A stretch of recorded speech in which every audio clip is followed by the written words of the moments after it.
Hello and welcome to Dear Download, a podcast about Download Festival, music and the industry, and all other aspects related to rock and metal. This episode we are going over all of the bands that are playing at Download Festival 2026, starting from the bottom all the way to the top. I am Adam, and as always, I'm here with Simon. How you doing, my man? How are you doing, my man, sir? Super stoked. Super stoked. I see that in the Discord all the time. I haven't said it for a long time. Yeah. Are you super stoked for Download? Yeah. Real stoked. Do you know this episode will be coming out after your video? I know. Saying so, you can say it if you want, I guess. Yes, I'll say it on here anyway, just in case anyone missed it. We are going to talk about Download and cover it exactly the same as we normally do, except I will not be joining you all at Download Festival 2026. Now, if you see my video, you'll see why. If you want to know why, go and watch my video, basically. But yeah, I will not be joining you dudes at Download 2026, although I am still very excited to talk about it and to hear what it's like once Adam gets back and reports on all the good stuff, and hopefully he can remember enough to tell me. Yes. So yeah, it's a bit of a strange one. Strange. I couldn't believe it when you told me. But like you said, the video is already out, and it will be already announced that we're playing Download. So yeah, that was a bit strange to to maneuver around. But you had already told me that your brother is planning on. Have you talked about that in your video as well? Yeah. Okay. Cool. You've already told me that you had already told me that your brother is planning to sort of record your vlog for you. So at that point, after we were asked to perform again, I thought, fuck it, let's just get Adam on stage with me. Yeah. And see how it goes. It seems suitable though. Like I said in the video, like he knows the podcast he's been on before. He's a Download veteran. He's been to like 12 downloads. You're good friends with him. I mean, it makes perfect sense to have someone with my DNA there and have him there if I'm not going to go. So it just made sense for that to happen. On the vlog front, he's probably not going to film a whole vlog, but he's going to get a hell of a lot of stuff for me to use for short form content to put out after the festival as like a sort of sending him in, you know, secret agent style on my behalf. Yeah. But yeah, so he's got the new Meta glasses, so his camera is in his glasses, which is just insane. And he's already sent me videos, and when he calls me, he's calling me through his glasses, and the sound quality is amazing, and the picture quality is really good as well. So already my mind was blown by that. So but yeah, I'm still writing the show as well as Adam, so a little bit of me will still be in the live show, and still you know, everything just won't be me. It will be my DNA will be there. Yes. We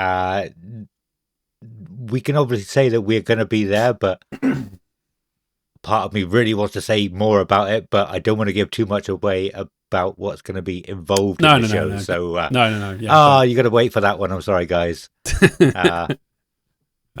But I'm looking forward to it, and well, not looking forward to you not being there. It's going to be weird, to be honest. Yeah, but I mean, it will be the first time not a Download in like 9 years. So no, because I was the first time I went back was 2016.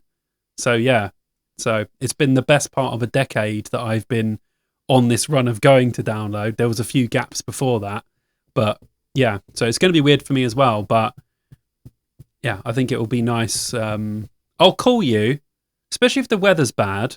When I'm sat in the hot tub, I'll give you a bell and see if you're feeling any worse for wear. Cool. I'll be loving it. Okay, good. I probably won't be, but I won't tell you that. I'm like, yeah, it's amazing. You've missed so much. You just won't let me have it. You're like, no, you won't be enjoying this. I just done the One does not simply not go to download. Okay. Yeah. But yeah, anyway, on with the show. We got lots to talk about. I'm broken. Did you you know what? froze? I knew we should have talked about that, but I hadn't prepared it in my head. So I'm like, I don't know where to go from here. I'm broken.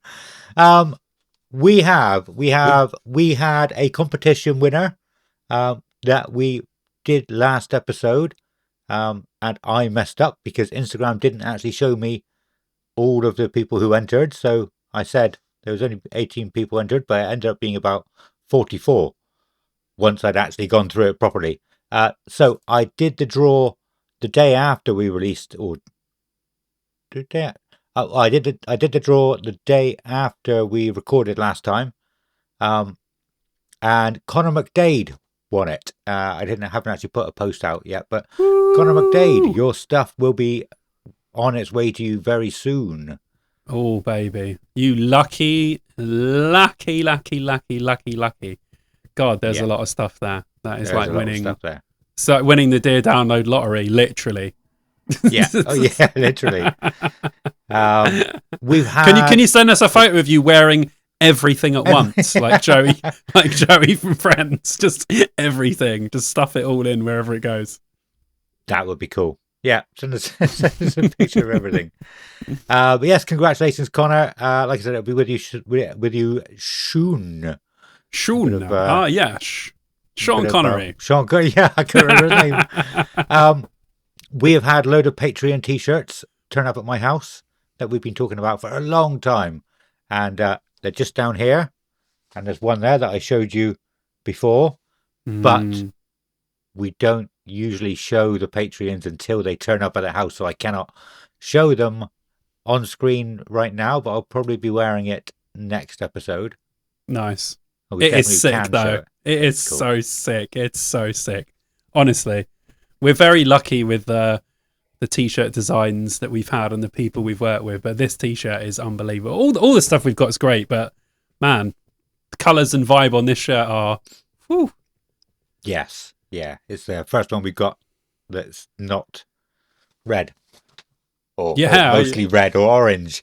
That's true. That's true.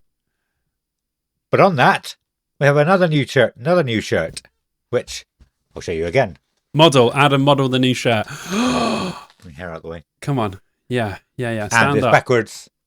It's not backwards normally. It's because it's I just got a broken day in it. There you go. Look at that. Yeah, it's just because on Discord it mirrors it. And so if you're seeing that on YouTube and you want that shirt, go to brokendayclothing.com and get yourself one of these awesome shirts and buy our other shirt and buy our hoodie. Basically, just spend loads of money, please. Yeah, and on that note, Broken Day are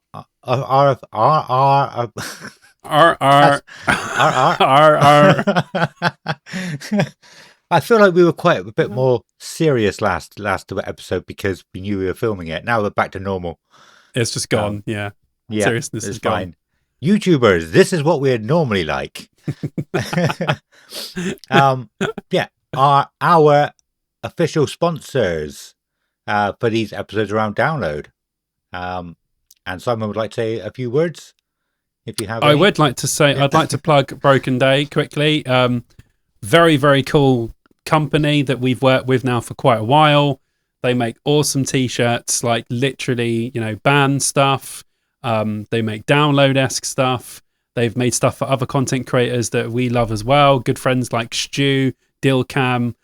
They just make such awesome designs, which is why, like Adam said, we've had people approach us in the past for doing this kind of thing where we work together, but we've been a bit umming and ahhing about it. But we are not ashamed to work with these guys at all. They are absolutely insane. T-shirt quality is amazing. The print's great. The designs are insane. So yeah, I can't recommend them enough, basically. Just go to brokendayclothing.com and check out everything they've got. Buy our t-shirt and buy a couple of others as well. They are badass.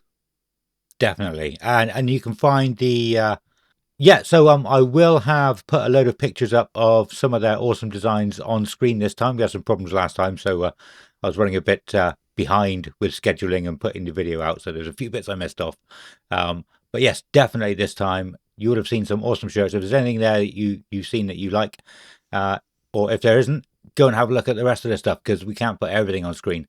But No. yeah, thank you so much to Broken Day Clothing for sponsoring us for these countdown to download episodes and probably the review episodes as well. Ooh, baby. Yeah, awesome. Yeah, so there is a chance that there might be some people watching this who are only going for the Saturday, so you may not have seen any of our other episodes. And so what we normally do is we talk about all of the bands starting from the bottom of the poster going up. And I will read. So I have improved it this time. Instead of looking at Spotify bios, I have got almost all of the bios from Download's website. So it's a little bit better structured. It's not like 10 bands with just one line and then a band with everything huge. So yeah, I'll read the bio from Download's website and then we'll just have a quick chat about them. Yes, we will. And I need to do my asterisk that I always say, which is, however, there is another asterisk here, put that one over the screen. Adam doesn't write these, okay? He's taking them from the website or Spotify or wherever he can get them. So they're not going to be well written because for some reason these bands don't understand the English language, even though a lot of them are English or American. For other people, we'll give them some leeway. But, you know, they're normally, the grammar's terrible. Word placement is insane. They use words that you would never use to describe anything in an actual sentence that's written down. So bear with him while he's reading some of this stuff because it's not the easiest stuff to read. So, yeah, sometimes it kind of probably looks a bit like Russian while he's trying to read it a bit. Yeah, so I think it is a little bit better getting them from the website, from the Download website. But yeah, like you said, if they're talking about an album, sometimes they're words that just don't normally go together because they'll say something and then the album name and I don't know what the album names are called, so it looks a bit weird to read. But I think, was there any other asterisks not that cartoon? No, not really, no cool. More asterisks for me. There's one comment I've got about the Avalanche stage after, but we'll get to that. We're not talking about a Sunday though. Scooter? No, Scooter. Okay, yeah, okay, get it. Yeah, sorry, I was like, what the hell? Oh, yeah. The band of which we shall not speak. No.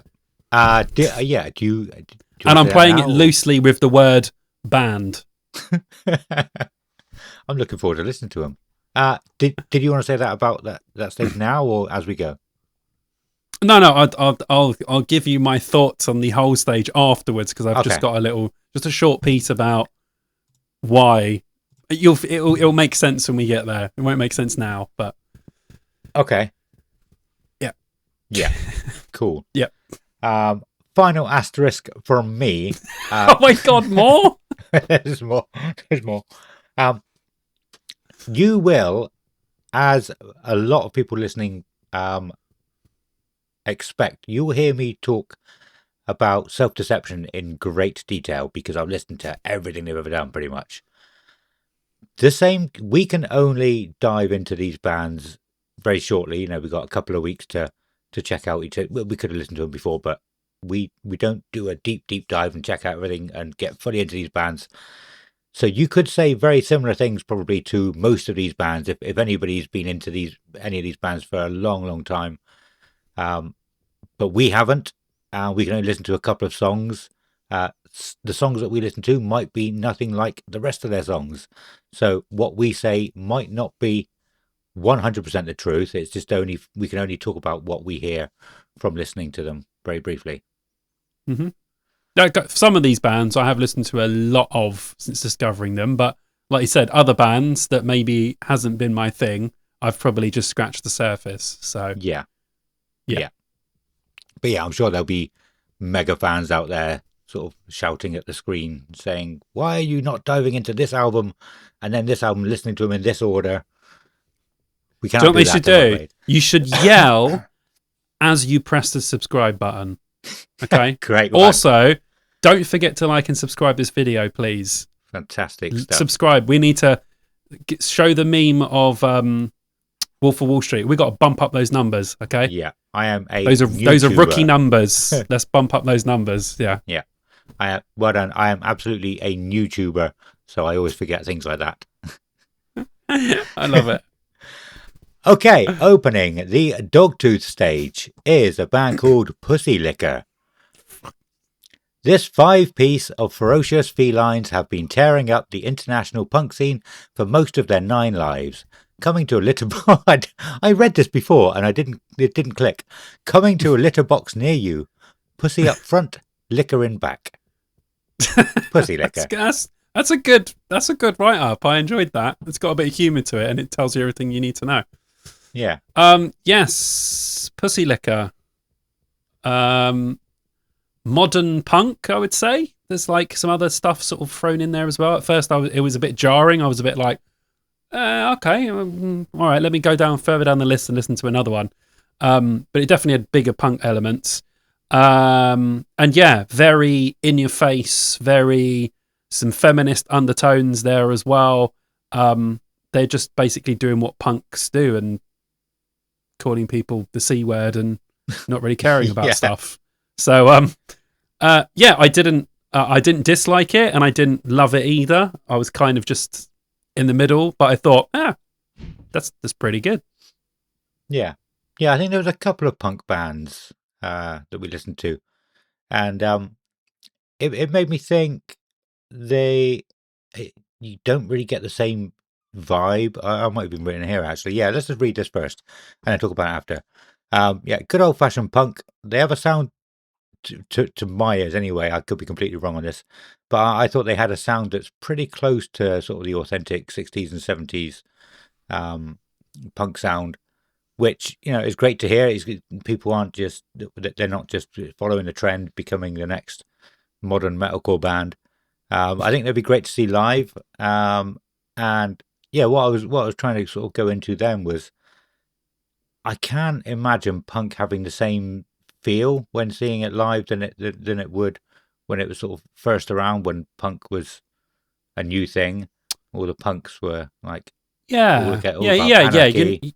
You're never going to recapture that original punk burst, but you could say the same about metal or other things as well. So yeah, I get what you mean. Now people are angry about different stuff. Yeah. And I guess because there was, there was no social media or anything like that in the, late 70s, early 80s. So when teenagers saw other people being super angry, they were like, this is fucking amazing. Because they're like, I want to rage as well with these people. So yeah, I guess it is a bit different now. Maybe punk doesn't feel quite as in your face as it was before. But I still think, even though it doesn't have such a big message, I still think you can make really good punk music now. Yeah. But I get what you mean. It doesn't have the same edge as it did. But you can still make great punk stuff. So yeah, and punk shows can still be fun. Oh yeah. It's just everyone's not quite as angry about it. But I get what you mean, totally. Yeah. You. I don't really know many punks who were sort of in it back in the day, but I can't imagine many of them liking new bands that try to replicate the old sound. Oh, I get what you mean. Yeah. Seem a bit, I don't know. Yeah, that would be interesting to ask someone who really, really likes, not pop punk, I mean proper punk, and say, what do you think of this? Play them this and say, what do you think of this? Do you think this sounds good? Because people still go to punk shows. I've got friends that still play in punk bands. So there's definitely a market for, the smaller punk bands. So yeah, I don't know. Be an interesting question. Yeah, it would be. Moving on is a band called Tropic Gold. Tropic Gold is a UK-based band blending alternative, metal, pop, and electronica. They create dynamic, genre-bending music with emotional depth, gaining support from BBC Radio 1, Rock Sound, and Kerrang, to name a few. Signed to UNFD, their latest singles, Holy Horror and A Place Called Euphoria, showcase their bold, evolving sound. Nice. Tropic Gold. I've got here electronic pop mashed with alt rock and metal. Some good hooks as well. A lot of this reminded me of the Bring Me the Horizon album that everyone dislikes, but I love, which is the Amo album. Okay. Because it's very poppy. I love that album. A lot of this reminded me of the sort of stuff that they were doing on that album. But yeah, I liked it. I enjoyed it. I listened to a fair bit of these guys, and I was like, yeah, I like this. I think if I listened to more, I could really get to like these songs, like I do those Bring Me songs. Okay. Cool. I'm going to read this out. I might summarize it after and cut it because I don't know how well I wrote it because I was tired when I was listening to all these as well. I struggle to make an opinion on Tropic Gold. I'm not particularly keen on their sound, but after listening for a bit, it's quite soothing and I don't mind it. But then the next time I hear them, I dislike the sound again. Yeah, it was a strange one. It was like it had to grow on me every time I sort of tried listening. Right. Okay. Which weird. That is weird. Yeah. Yeah, I guess it has that. It does have that annoying modern poppy sound. So I get that because it's jarring even now, and I'm like, oh god, here we go again. But if the songs are good enough, if the quality's there, then I can sort of ignore the overproduction, and just enjoy it for what it is.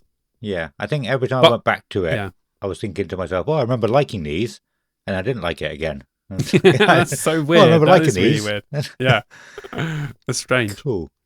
Moving on to Tail Gunner.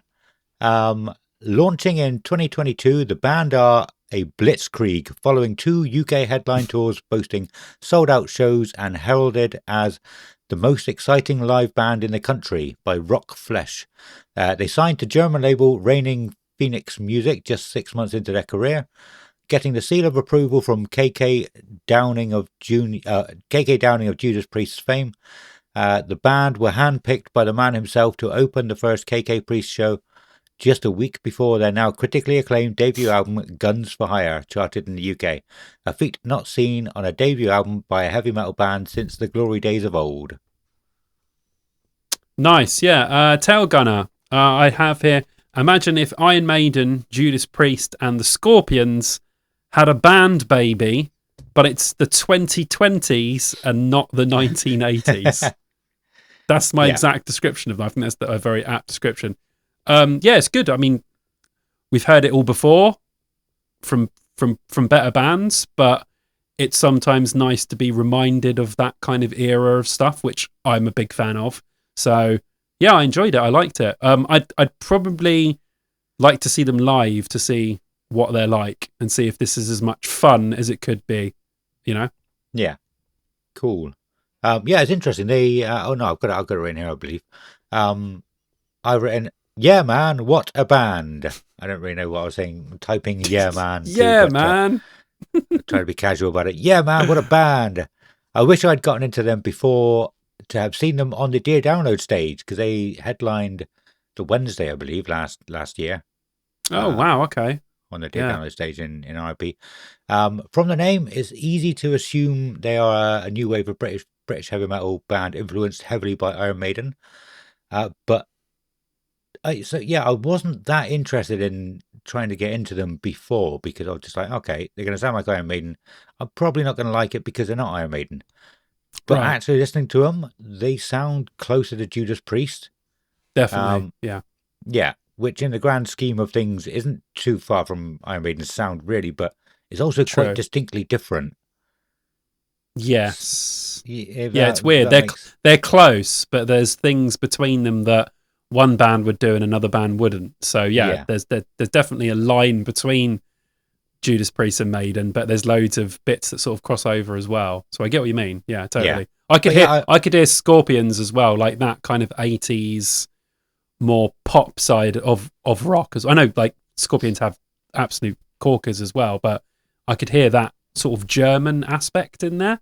And then when you just mentioned Germany, I was like, okay, this is all kind of making sense now. Okay, I never really listened to Scorpions very much. But yeah, I really liked them. Like I said, I wish I got into them sooner. I wish I tried to listen to them a bit sooner. Yeah. Cool. Moving on then is Lowen.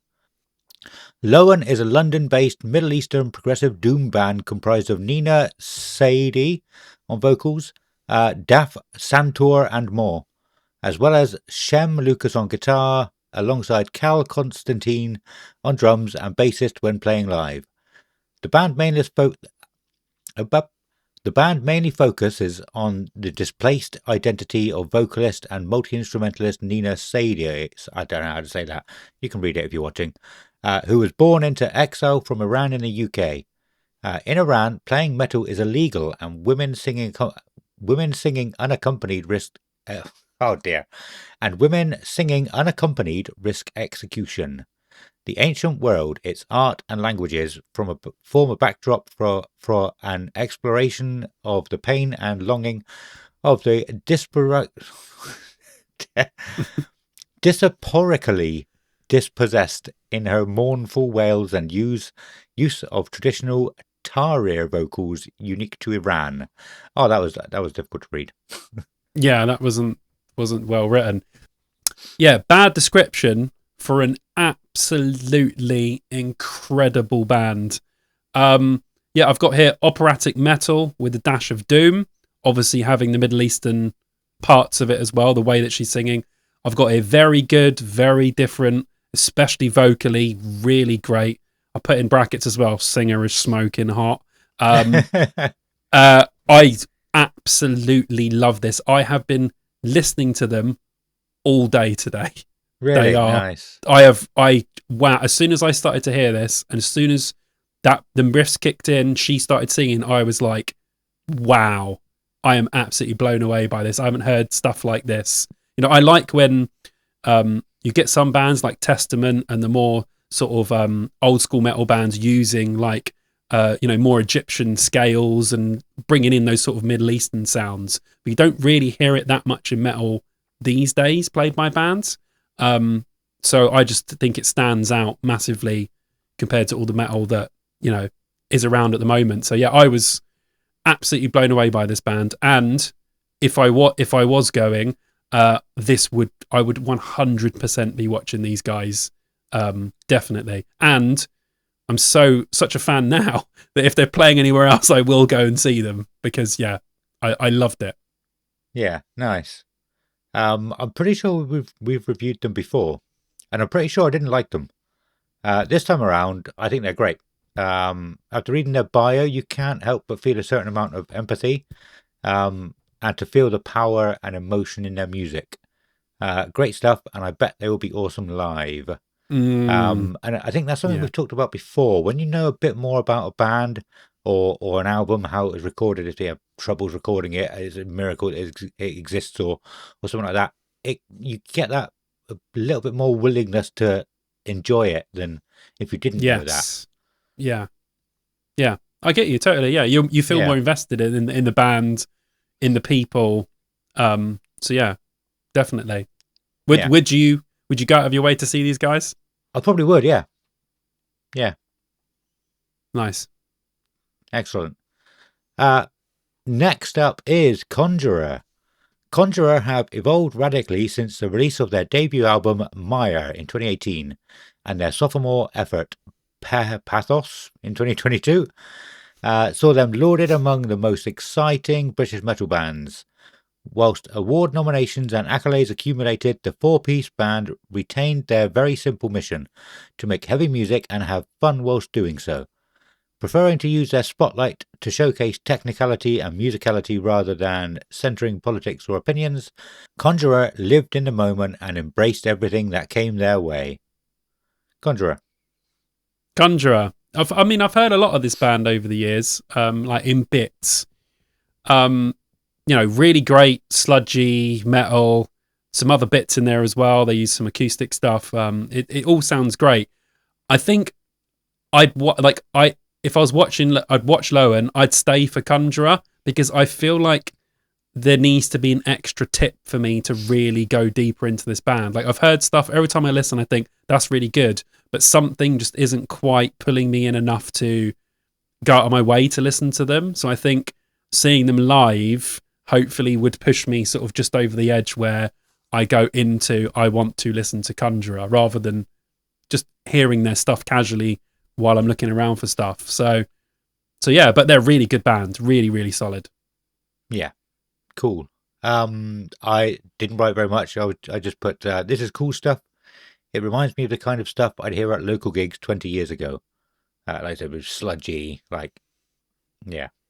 Yeah, it's got Cool. a little bit of an old school vibe. There's not. I know there's everyone's making every type of metal, but some bands just stand out because they're really good at doing what they're doing, and that's what these guys are. Yeah. Excellent. Return to Dust. Every ending sparks a new beginning. Return to Dust embodies the sound of shedding the weight of the past while embracing the promise of tomorrow. The Los Angeles-based quartet, and loads of names, I'm going to say them, bring a fresh perspective to alternative rock. The music fuses powerful harmonies, fuzz-laden riffs, and seismic grooves fueled by the raw energy of 4 Gen Z friends jamming in a garage.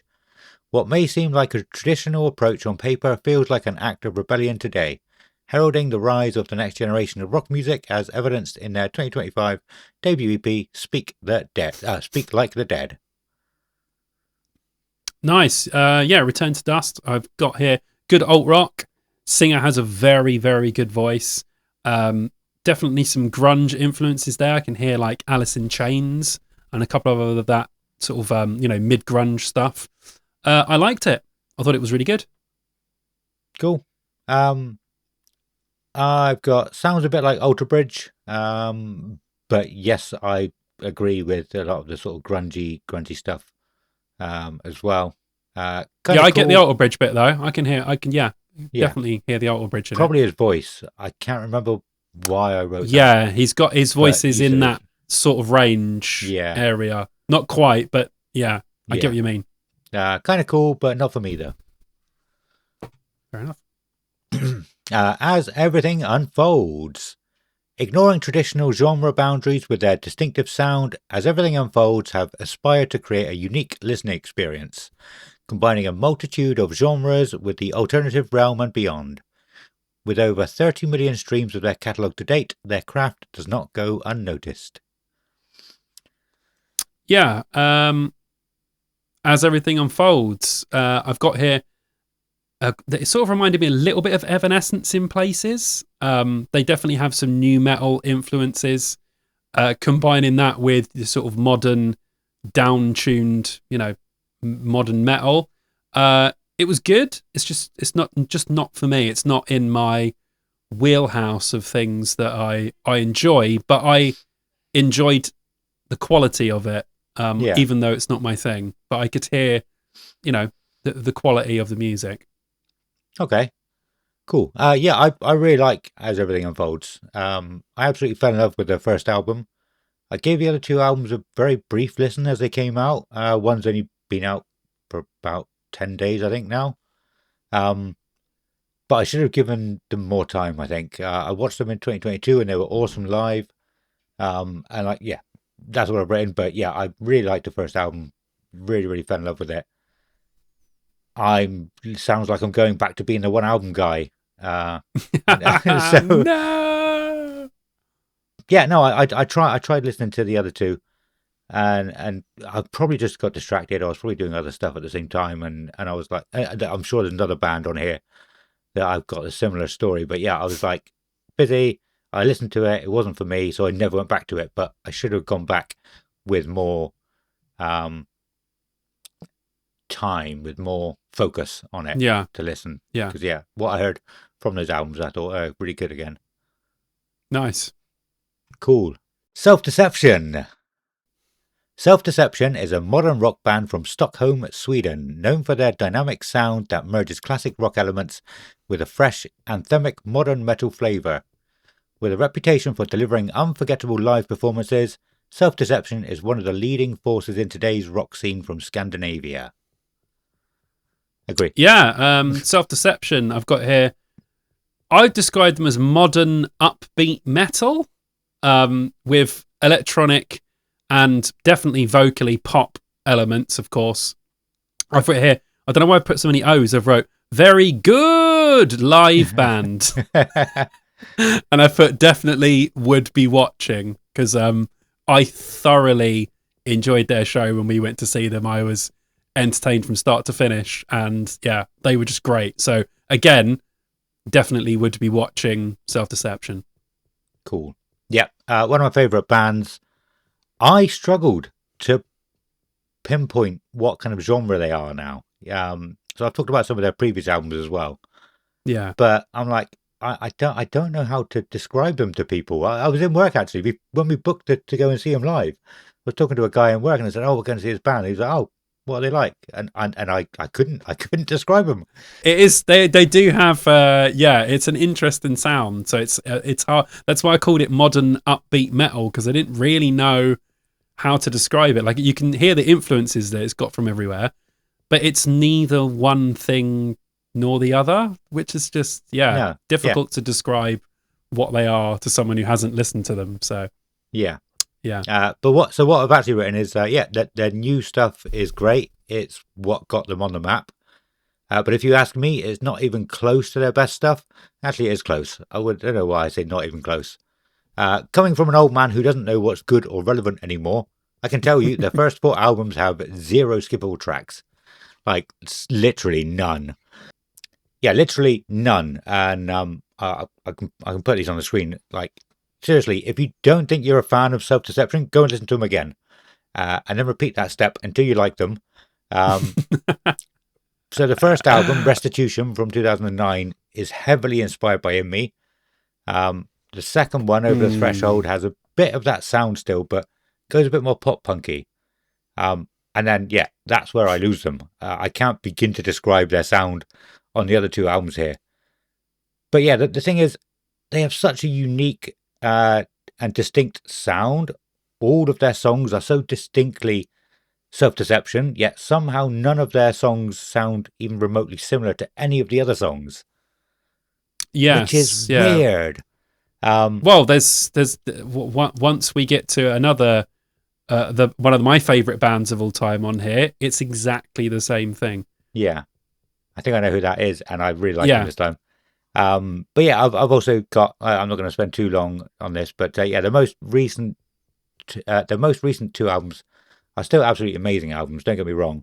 I still listen to them all the time. I just wanted to throw some light on their previous stuff, because it feels like it's a completely different era of the band now.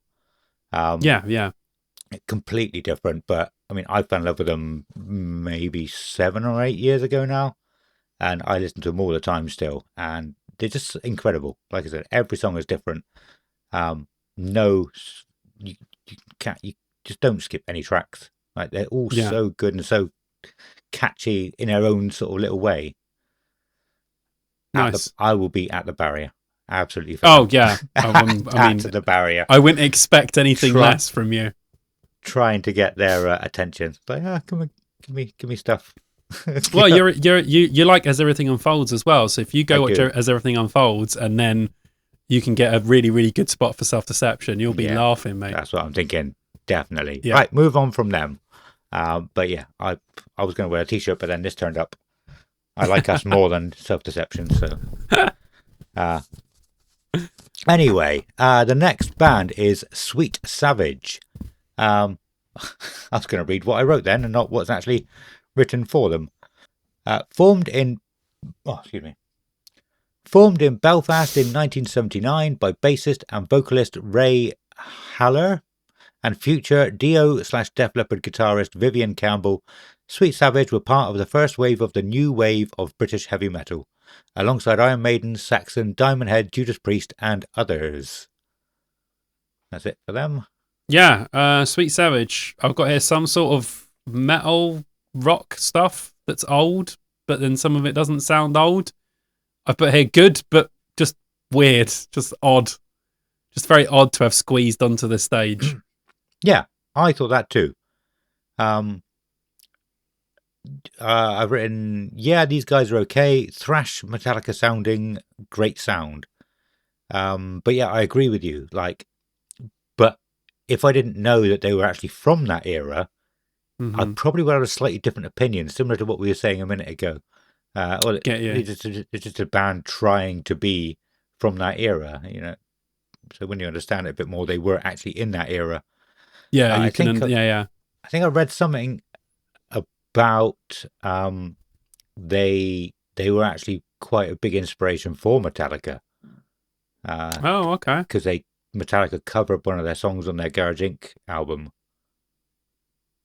Yeah, I can't remember that one. Okay. Yeah, I yeah. can't remember what song it was, but yeah, it's cool sounding, cool band. Elder. Elder is a genre-pushing rock band that melds heavy psychedelic sounds with progressive elements and evocative soundscapes. Formed in a small coastal town in Massachusetts in the mid-aughts, the band has aughts or noughties. What Oh, do you say? noughties. Noughties, yeah. The band has reinvented their sound over the course of their albums to grow from a stalwart of the stoner doom scene into one of the most unique voices in the rock underground. Their long-scale compositions unfold as journeys running the gamut of styles from the 70s to the present with a single song with a penchant for, this is what I talked about earlier, sheer gatefold era grandeur. I thought that makes sense. Whatever. What do you think No about room Elder? to breathe in that sentence, apparently. They were Because stoned and on mushrooms when they wrote that. yes, Elder. I've got here nice proggy psych rock. There's some stoner stuff in there as well. Really nice riffs. I did put in there a few 70s influences as well, so I'm glad that they put that as well, especially with the keyboard parts. It reminded me of like really old Rainbow stuff, like Dio era Rainbow, when they would give the keyboardist lots of stuff to do, especially like keyboard solos and stuff. Basically, shit that bands don't do anymore. Yeah. And they had a lot in that in there as well. And yeah, I really, really liked it. I liked it a lot. I listened to a lot of these guys, and I would most likely be watching them if I was there. I've highlighted them, so I'd definitely be interested in catching them live, 100%. Yeah. All their songs are really, really long. They'll probably get to play like 2. Oh yeah, two, maybe 3 songs at most. But you expect that from prog bands, if you like your prog rock and prog metal, you know what you're in for. Do you know what I mean? You're there for the long haul. And there's another prog rock band that's headlining this stage, and people will expect the exact same thing from them as well. Yeah. I've actually written, not usually my kind of thing, Doomstoner rock, but I actually quite like their sound. Like straight away, it wasn't one that actually had to grow on me. I like the sound. I didn't give them that much of a chance. It's not the kind of thing I would listen to often, but I probably would enjoy it if it was on. Nice. Decapitated. Formed in 1996, Polish tech death masters Decapitated built a reputation over the years as one of the international leaders of their genre. Over their career, their studio albums are considered to be some of the most influential death metal releases of the 21st century. Yeah, I mean, in the death metal realms, huge band, absolutely huge. Really great band. The drummer is just insane. I mean, listen to some of the drum parts. You're like, I don't understand how some of these guys are human. And this is coming from a Fear Factory fan. Do you know what I mean? Yeah, unreal. Just a really solid, great death metal band. I got them on a lot of my death metal playlists. Yeah, I think for me, this is the kind of music that I can just stick on and just do stuff and rock and just like death metal and black metal now is kind of become that kind of music for them. If I want to relax, I will put on some black metal or some death metal, and it makes me relax. And that is the weirdest thing ever. But people will probably put on chilled out music. That's the last thing that I want to put on. I could easily just lay there and listen to like COF or Decapitated or Mayhem or any of that kind of stuff. It's just a weird thing that I've discovered in the last few years. But yeah, great band. 100% would be watching. Cool. They're one of those bands that I listened to once or twice 20 years ago. I decided I wasn't into it and never checked them out again. I know this thing says they're tech death metal, but I feel like I can hear a bit of stoner in there too. Yeah, definitely some doomy stoner stuff as well, 100%. Yeah, so a great fit after Elder. I actually really like some of their stuff, some of the stuff I'm hearing, and I'll definitely check more of their stuff out. Again, you've always said on here that you like really heavy stuff live. I mean, then you'd be in for a super treat with this stuff, I think. Yeah, I think I'd enjoy it. Yeah. But like I've said loads of times, it's not the kind of thing I would listen to normally, but I think I would stick these on after hearing what I heard. Like, yeah, I don't know why. Well, I was probably a different person than I was 20 years ago. Definitely. Musically, you're in a different stratosphere, mate. You're like, you're over on the Andromeda galaxy next door. That's how far you've traveled music-wise. Yeah, but I'm sure a lot of that kind of thing will happen for a lot of people. You know, they'll hear something, especially with bands that have been going for a long time. Also, POD from the last episode. Like, I was never interested in albums, so I never listened to an album. Now I could really like it a lot more than I would have then. So, yeah, but it's difficult to listen to everything. No, you can't listen to everything, and we because we listen to so many bands to the show. You can't listen to everything. You can't be into every band all the time. No. You're gonna miss stuff. There's gonna be there's so many bands. I'm like, oh man, I wish I liked these guys so much earlier. But you can't decide when you're going to be in the right mood or when you're going to discover the track that gets you into a band or finally see a band live. So, yeah, I know some people get really mad about that. Actually, me and Ben Chids were chatting the other day, yesterday actually, and he was saying, oh man, I hate that I got into Killing Joke so late. And I get it, because it's annoying when you discover bands so far down the line, but just one of those things. Yeah. Cool. And yeah, so headlining the Dogtooth stage is Blood Incantation. The four musicians working under the Blood Incantation banner for the past decade, names whatever, have successfully left the microgravity of genre behind and are rewriting the Rosetta Stone of extreme music with a new language entirely. Blood Incantation have honed their abilities to go boldly where few bands have gone before, and reveal no signs of slowing down.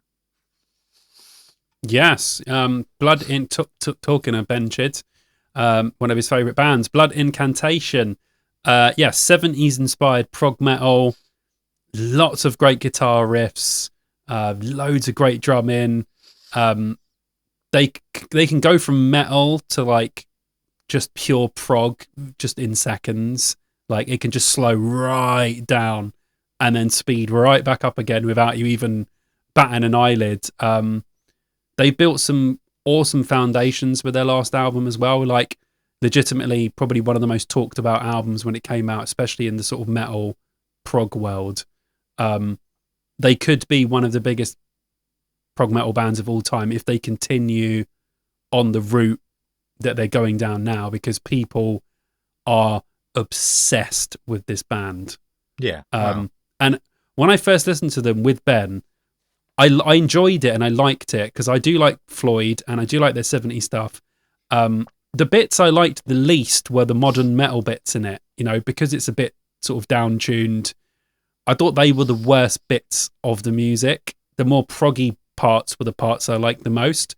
But I think now, listening to them a bit more, they've kind of gelled a little bit more for me. So although I don't love them like everyone else does, I'm definitely really starting to get my foot in the door and appreciate how good they are. So if they come out with another album that's on the level of this one, then I think they could seal a lot of fans for a hell of a long time. But it all depends on what they do next. And from what I've heard, they are insanely good live. So again, I would be spending a lot of time on this stage because this is a band I would not miss again. So yeah. Wow. Cool. I didn't write anything near as much as that. I didn't. Oh, sorry. I only wrote the first bit. I was just I was riffing. I'm sorry. That was cool. No, that's cool. I've just got probably a bit heavier than I'd usually like. Cool sounding stuff though, and I love the concept of their albums. I bet they have some really cool allure. But yeah, it looks like it's all futuristic, like sci-fi stuff. Yeah, it's all science fiction shit. So again, another reason why I should be into this band. So yeah, I'm just tiptoeing on the edge right now. Yeah. putting my head in every now and then, going, "Oh yeah, that's good," and then coming out again. So I don't know. Yeah, I'll be in there at some point, I'm sure. Awesome. So that was the headliner of the Dogtooth stage. Let's go to the Avalanche stage with Froze Mode. Froze Mode is at the pinnacle of another band who are burgeoning. Sorry, Froze Mode. when you, I was going to make a comment, but it might ruin everything I'm going to say. You said let's go to Avalanche stage. I was going to say, do we have to? But continue. Yes, cool. Anyway, like I said, another band who are burgeoning. Froze Mode is at the pinnacle of the burgeoning global rock meets rap movement, channeling inspirations from the Prodigy and Rage Against the Machine through to Skepta and Playboy Carti, the London-based trio made up of Ivy Gatlin, Lisong, and Cho Hollow seamlessly bring a different look, personality, and sound to the table. What do you think of Froze Mode? Froze Mode, I've got here, reminds me of Wargasm. Boo. Was fine, not my thing at all. Okay. We've listened to these before as well, and they've definitely grown on me quite a bit since last time. Still not the kind of thing I'd normally listen to, but yeah, pretty good, catchy. Pretty good and catchy. I thought they'd be huge by now. We seem to see them everywhere. I don't remember what year it was. It might have been 2023. And that summer, they were like playing on every festival, everywhere. All They're over still the one of place. those bands that you see in and amongst the sort of smaller bands all the time. You always see their name around. So they're definitely putting in the work. Yeah. I thought they'd be a lot bigger than opening this stage. Well, I don't know how big they are, but yeah, it just felt like they're being pushed up the chain. Maybe they are, maybe they're not. I don't know. Okay. Never Tell. Never Tell's monstrous hooks and songwriting blur the lines between new metal, rap, and alt rock. Oh, is that it? Okay, short one. That's it. Nice short one. Never Tell. I've got here pop metal.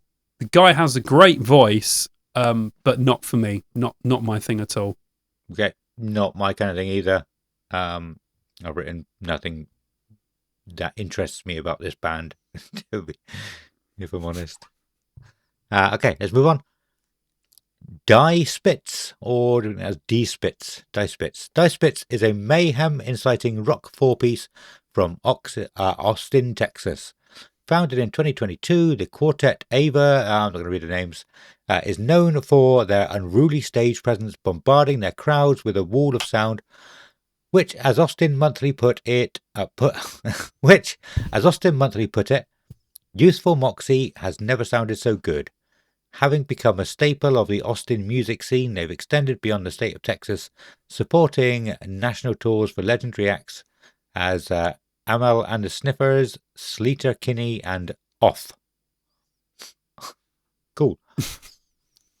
Yeah, Die Spitz. I've got here a mix of alt rock, punk, little dash of stoner. Pretty good, actually. I listened to a couple of tracks and I was like, it's kind of growing on me a little bit.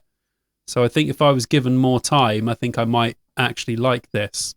I was just like, okay, I've got to move on now, but it was slowly starting to infect me. Yeah, I think I felt exactly the same. I've got another punk band, probably cool to see live. And this is where I wrote a bit about like the punk sort of scene and how, it probably feels a bit different. Would it be, accepted by original punks? We've had that conversation, but yeah, I felt the same. It was growing on me. It's just cool to hear, nice and refreshing to hear something not modern metalcore.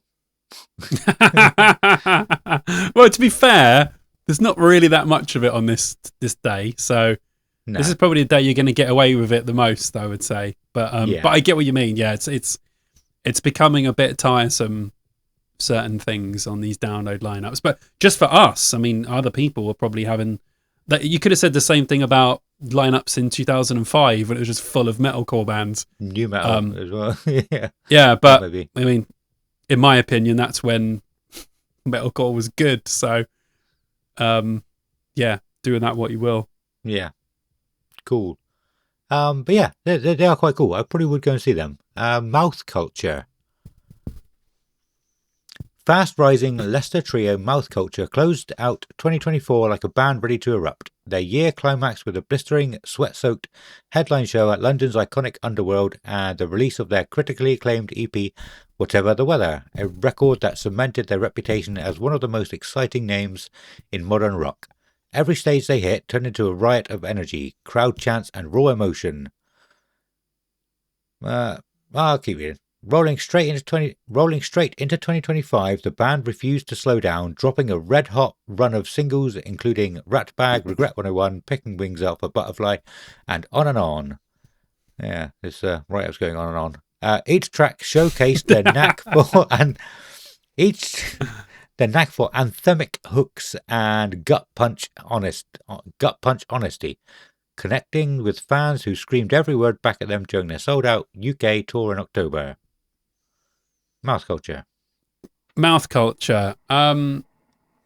I just want to say the Underworld is one of the best venues in the entirety of the UK. I just want to shout that out because, God, I love that place. That was home for me for a long time.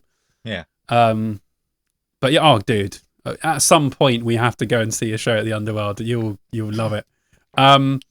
Anyway, sorry. Mouth Culture. I got here alt rock. I can hear some Frank Carter and the Rattlesnakes influence in there. That's what some of it sounded like to me. It was good. It was fine.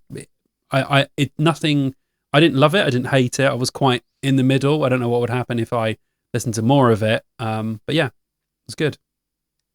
Cool. Mouth Culture is a band I've heard mentioned loads recently. It definitely sounds like they're on course to get quite popular. They have some catchy songs, decent guitars, but not for me. Melrose Avenue. Melrose Avenue has quickly risen from a post-pandemic experiment to one of the most exciting heavy music acts in the world today. Born out of a cross-state collaboration in Australia, the band turned the limitations of lockdown into opportunity, building a global fan base online before ever stepping foot on major stages.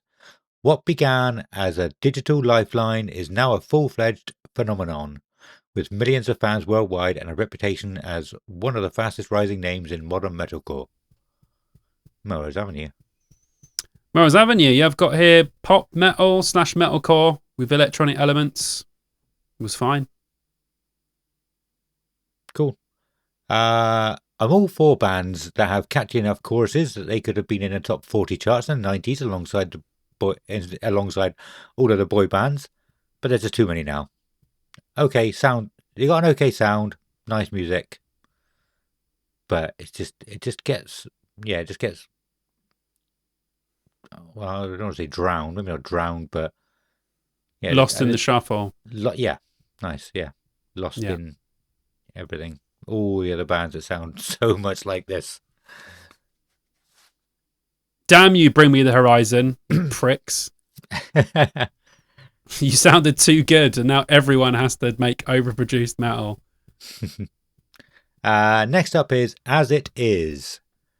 As they now look to the future, the possibilities have never been more endless for As It Is.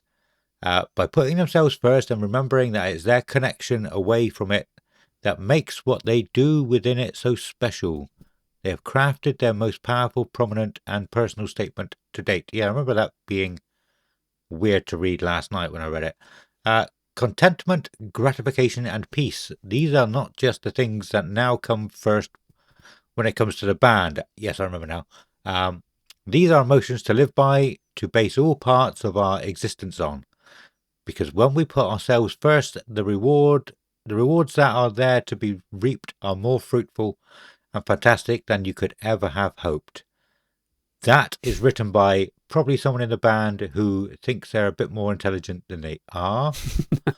But that's the kind of thing I would do. I'd be like, yeah, this sounds amazing. I'm going to put all these together. It just doesn't flow. I don't think it flows very well. It's written probably well if in their head.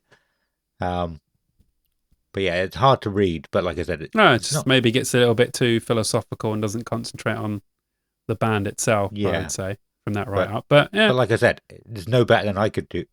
no worse than I probably couldn't do much better. See, I can't even get that bit right. So yeah, That's can't so call them out good. too much. But Oh, that's so good. Yeah. Well, as it is, I've got here alt rock with pop punk vocals.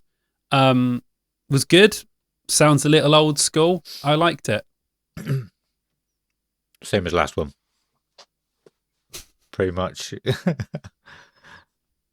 I think it was more in a different category than that, but yeah. I thought I really liked As It Is, but I think it was Set It Off that I liked, or somebody. I don't know. When I was really getting into Bring Me Horizon, I spoke to a girl in work, and she said, "Oh yeah, no, listen to this band. They're really good." Mm. And I thought it was As It Is, but it wasn't. It might have been Set It Off. It might have been something else with Oh, a okay. similar Right. name. But something close to that. Yeah. Yeah. I was like, "Oh, this is really good." Okay. Anyway, Marmozets.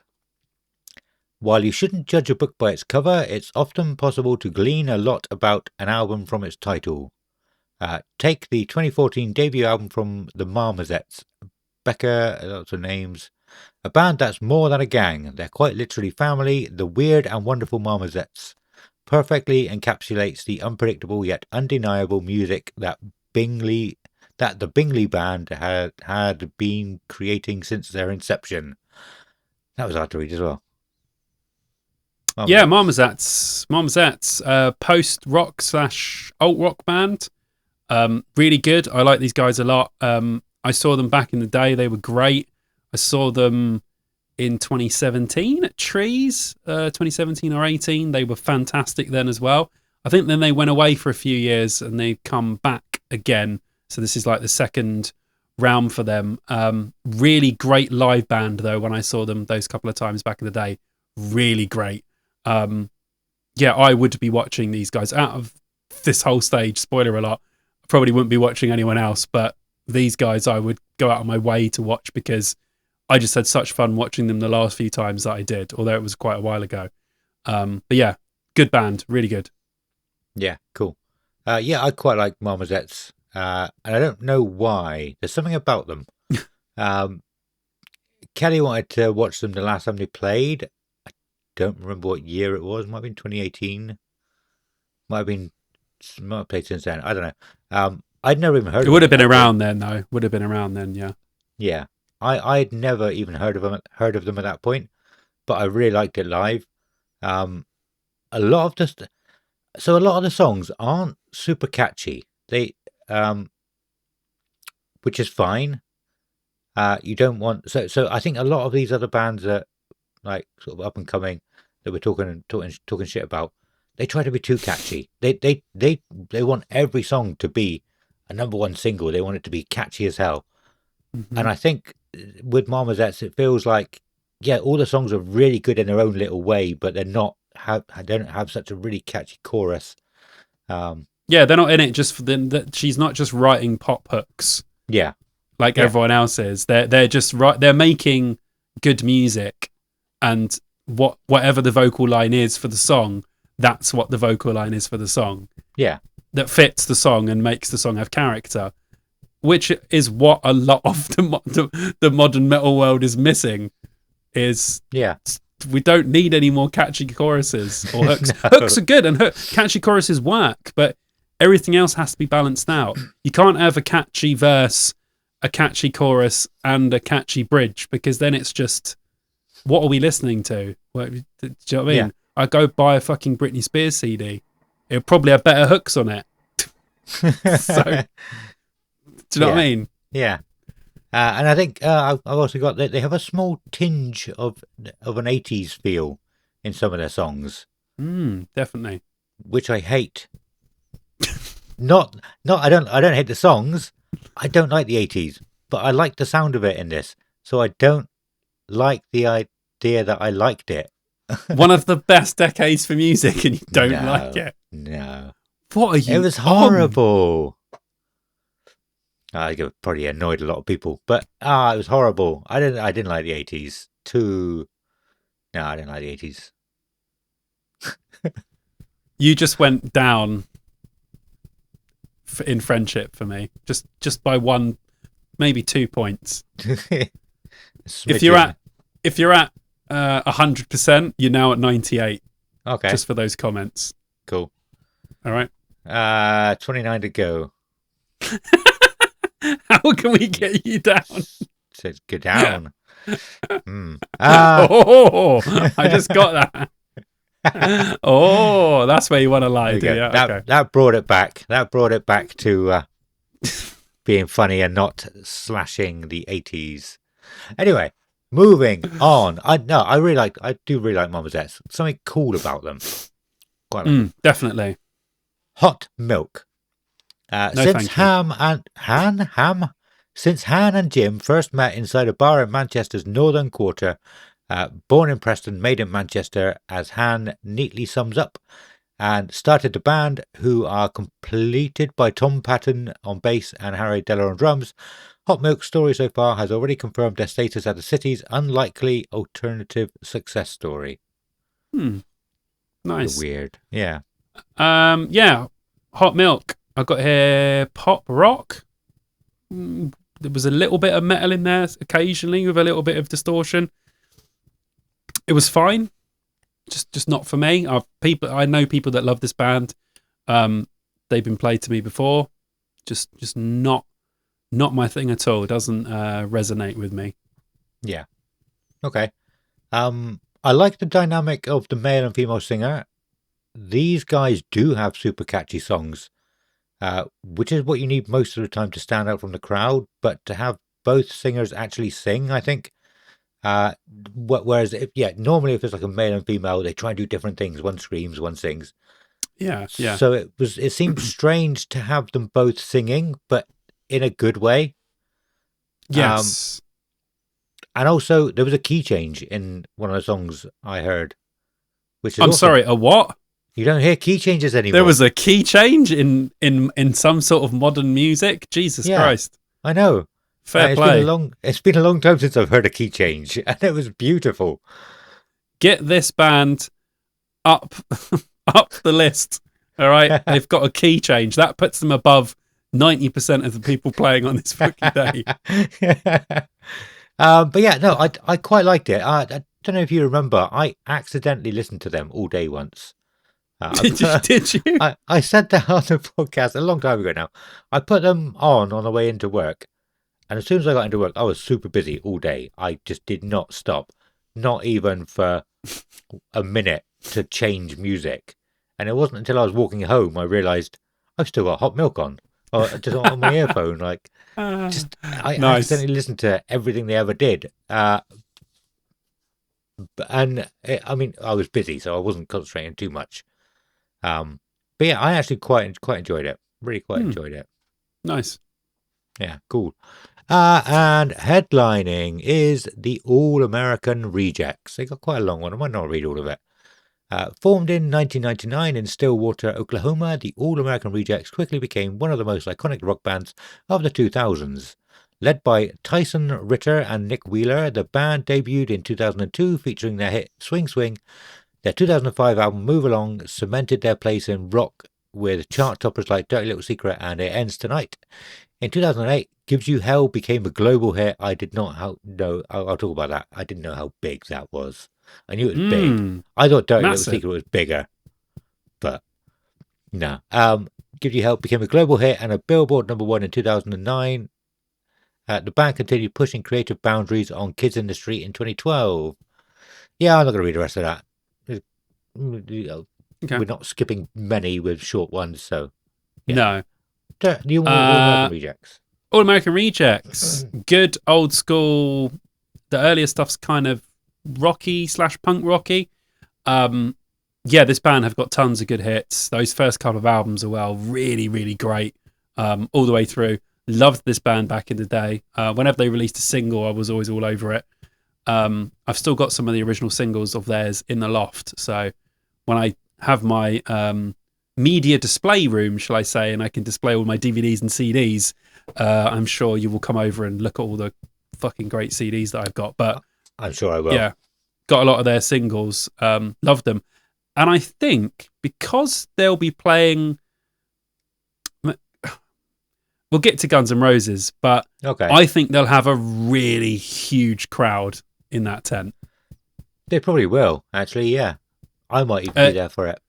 Yeah, I saw them last year or the year before. No, I didn't go last year, so the year before at Slam Dunk. Yeah. They were really good, and they had a huge crowd.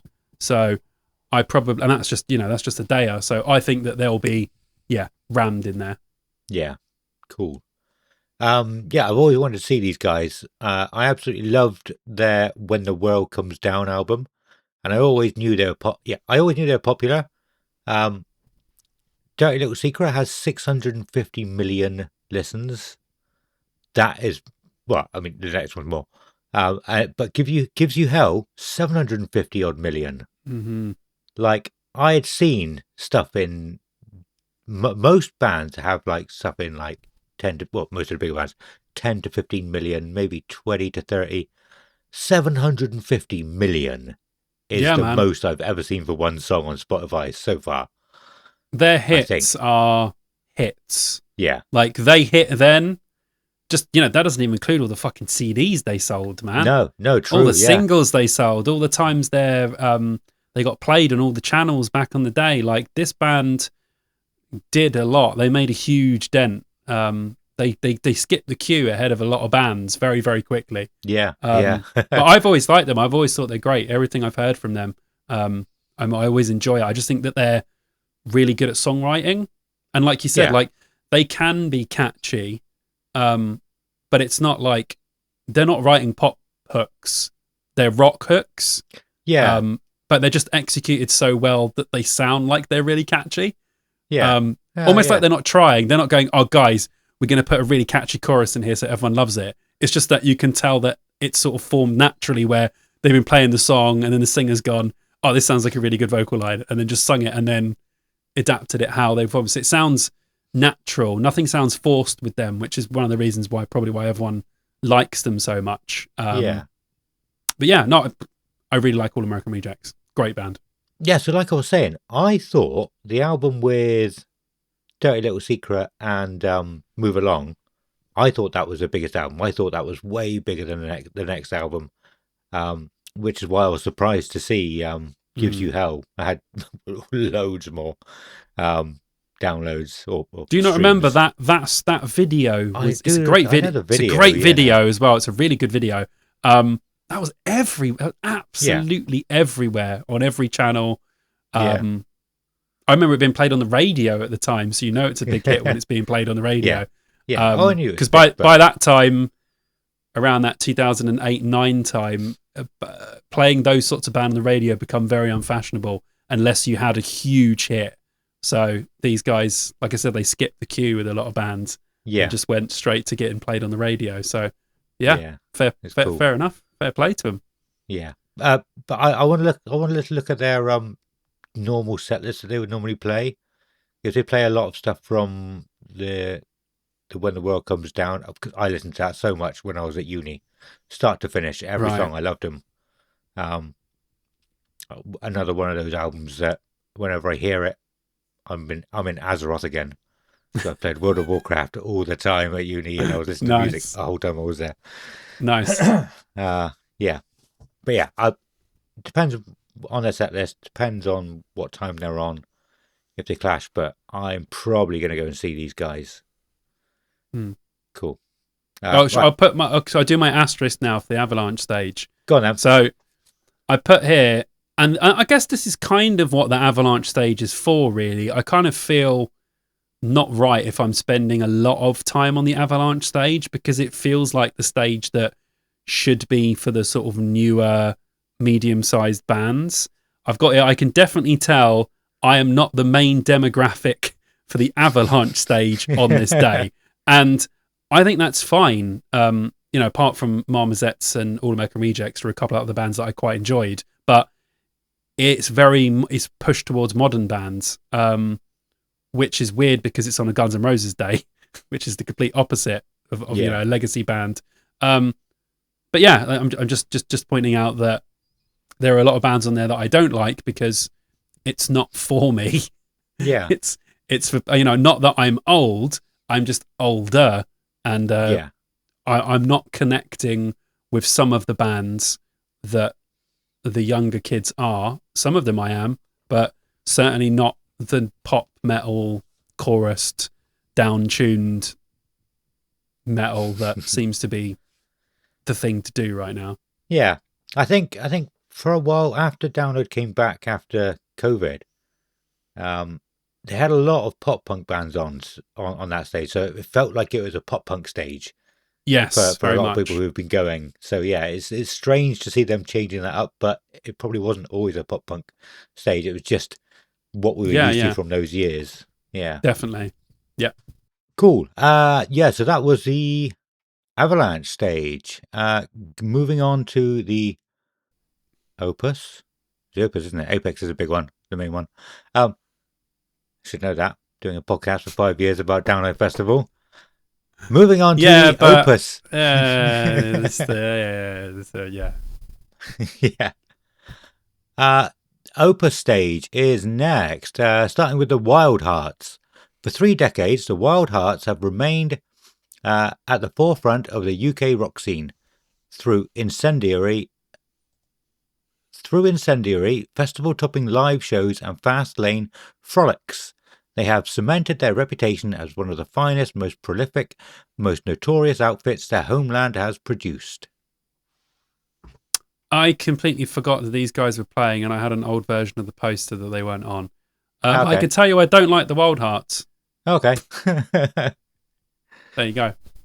Cool. I can honestly say I've never really heard much from them or about them over the years until obviously recently, the news about the singer. Is it Ginger? Is it Ginger Wildheart? But I gotta say, as soon as I put them on, it just sounded great. And it made me think about the time that you've talked about mastering, probably a while back now, and about how mastering correctly will make it just sound so much better, changing the tiniest of things to make it sound right. And Hmm. everything, not everything, every part of their sound just pops that little bit more than probably anything we've heard so far. And it's making me want to go and see them live, even though it's not necessarily my kind of music. Yeah, so on that, yeah, it just sounded amazing. Mm. It really did. I'm going to have to listen because I didn't obviously listen. So I'll have a listen with my my studio cap on and see if it's sounds good. Yeah, yeah, just like guitar tone and how much they sort of cut through it. Yeah, everything just cut through equally, but you could hear it like separately to everything else. It was Nice. cool. Yeah. Well done. Snot is up next. Snot is an American punk band from Santa Barbara, California, originally formed in 1995, known for blending punk rock, hardcore, and funk influences. Featured Lynn Strait as the charismatic lead vocalist, along with the lead guitarist Mikey Dolling, bassist John, whatever names. Unfortunately, the band's career was cut short in 1998 when Lynn Strait tragically died in a car accident, along with his dog, Dobbs, who was featured on the cover of Get Some. Following Strait's death, the band dissolved, but Snot's impact continued and they developed a devoted cult following. In 2025, Snot decided to return to the scene with the new singer. Yeah. Yeah. It's a big story, really. I've got here old school new Yeah. metal. Singer died a long time ago, and they're still continuing. Like everyone knew about Lynn Strait. Like all of the bands around the time were like friends with them, with Snot. They toured with everyone. They toured with System of a Down, Papa Roach, Linkin Park, Head PE, all of the big bands of the time. And they were one of the first ones on the scene to do it. So you hear a lot of Head PE stuff sounds really, especially the early stuff, quite similar to a lot of the Yeah, Snot I thought stuff. that. Because they were just, around at the same time and the same sort of vibe. So they're definitely one of the most influential bands in the new metal genre. A lot Yeah, of people I could hear stole that a as lot well. of stuff from them. Yeah. So I think it would be really interesting to hear this stuff that hasn't been played in a long, long time. Yeah. Especially if you're a big fan of that genre, I really think you should get yourself to Snot and just witness it. I think it would be really cool. Yeah, Yeah. I'm certain I've tried to check them out before, and I wasn't too keen on them. I was wrong. Immediately gave me a mix of Red Hot Chili Peppers, Mudvayne, and Pantera. Actually, a lot more than that. There was loads and loads of bands. It sounded like Yeah. a little bit sound like this band, a little bit sound like that band, and it was so good. Awesome stuff. I'm gutted. I have to move on to the next band. No, but yeah, gutted. I had to stop listening. I definitely listened to more of their stuff. Yeah. Great band. I actually, I can't remember what number it made, but they're get some albums in my top 50 new metal albums. Yeah, Great album. awesome. Excellent. Drowning Pool are up next. Drowning Pool, a name etched in the score of modern rock history, roars back into the spotlight with thunderous energy and uncompromising power. The band's unmistakable sound, synonymous with raw energy and unapologetic attitude, returns to captivate audiences once again. Known for their iconic anthem Bodies, Drowning Pool needs no introduction. This breakout single propelled them to international recognition, leaving an indelible mark on the new metal landscape. The song's relentless energy and defiant spiral resonated with a generation, becoming an anthem for moshers, metalheads, and fans of electrifying live performances. Drowning Pool. I've got the exact same line that I had for the last band. Old school new metal. Singer died a long time ago. Yet they have still been continuing. Obviously, these guys different because they replaced and they have made albums and done loads of stuff since. So it's different to Snot, obviously. But yeah, theirs is kind of a story of what could have been, because I mean, when your main singer dies, it's possibly the end of the road. And this band has had a load of different versions of the band, and people have come in and come out and come back and all sorts of stuff. But yeah, and I like everything that they make. We checked out one of their albums not too long ago. I can't remember the name of it, and that was really great. With the new singer. Yes. Strike a Nerve. But anyway, I digress. Yeah, really great band. Lots of absolute bangers. Huge band in the new metal genre. Bodies is probably. I mean, that's got 719,000. So that just tells you. 1,000 or million? I meant million, not 1,000. Yeah. Million. So that's one of the most played metal songs of all time. So again. Huge band. It'd be really great if you're a fan of new metal. You'd probably want to watch Snot and stay for Drowning Pool. I think that would be a really good little transition from one into the other. I think so as well. Yeah. I've put, goddamn man, I keep forgetting how much I really like Drowning Pool. I've said on the podcast before that I'm not that keen on the first album. But the next three, Desensitized, Full Circle, and the self-titled albums, all the first three with Ryan McCombs. They're just amazing. I can't listen to. I can listen. I can listen to any song from any of those albums, and I'm just pulled right back into where I was when I was listening to them all the time, and I want to listen to all three albums again from like listening to one song. So good.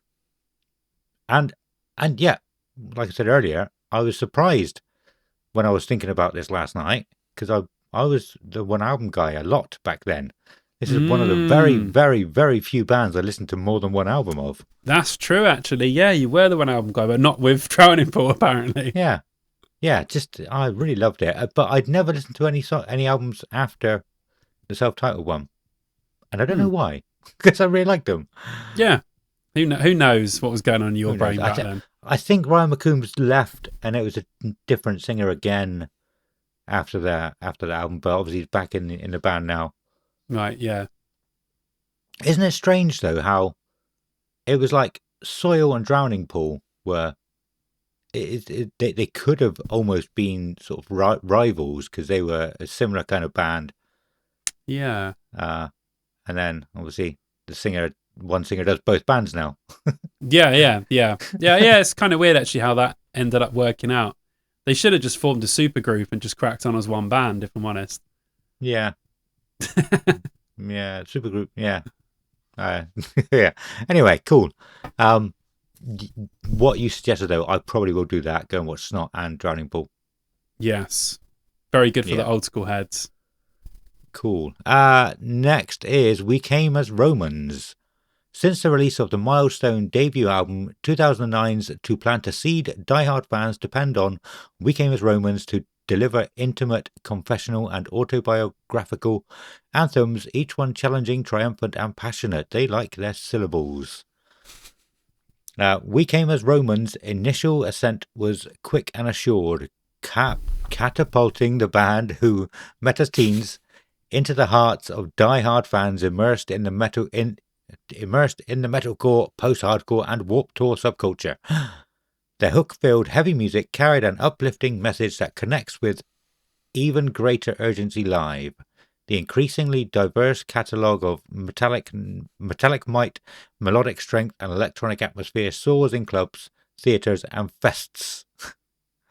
They've supported tastemaker acts like Bring Me the Horizon, I Prevail. Oh my God, is this still going? Jesus. Almost over. A Day to Remember, Falling in Reverse, Bullet for Valentine, and The Used. Yeah, I think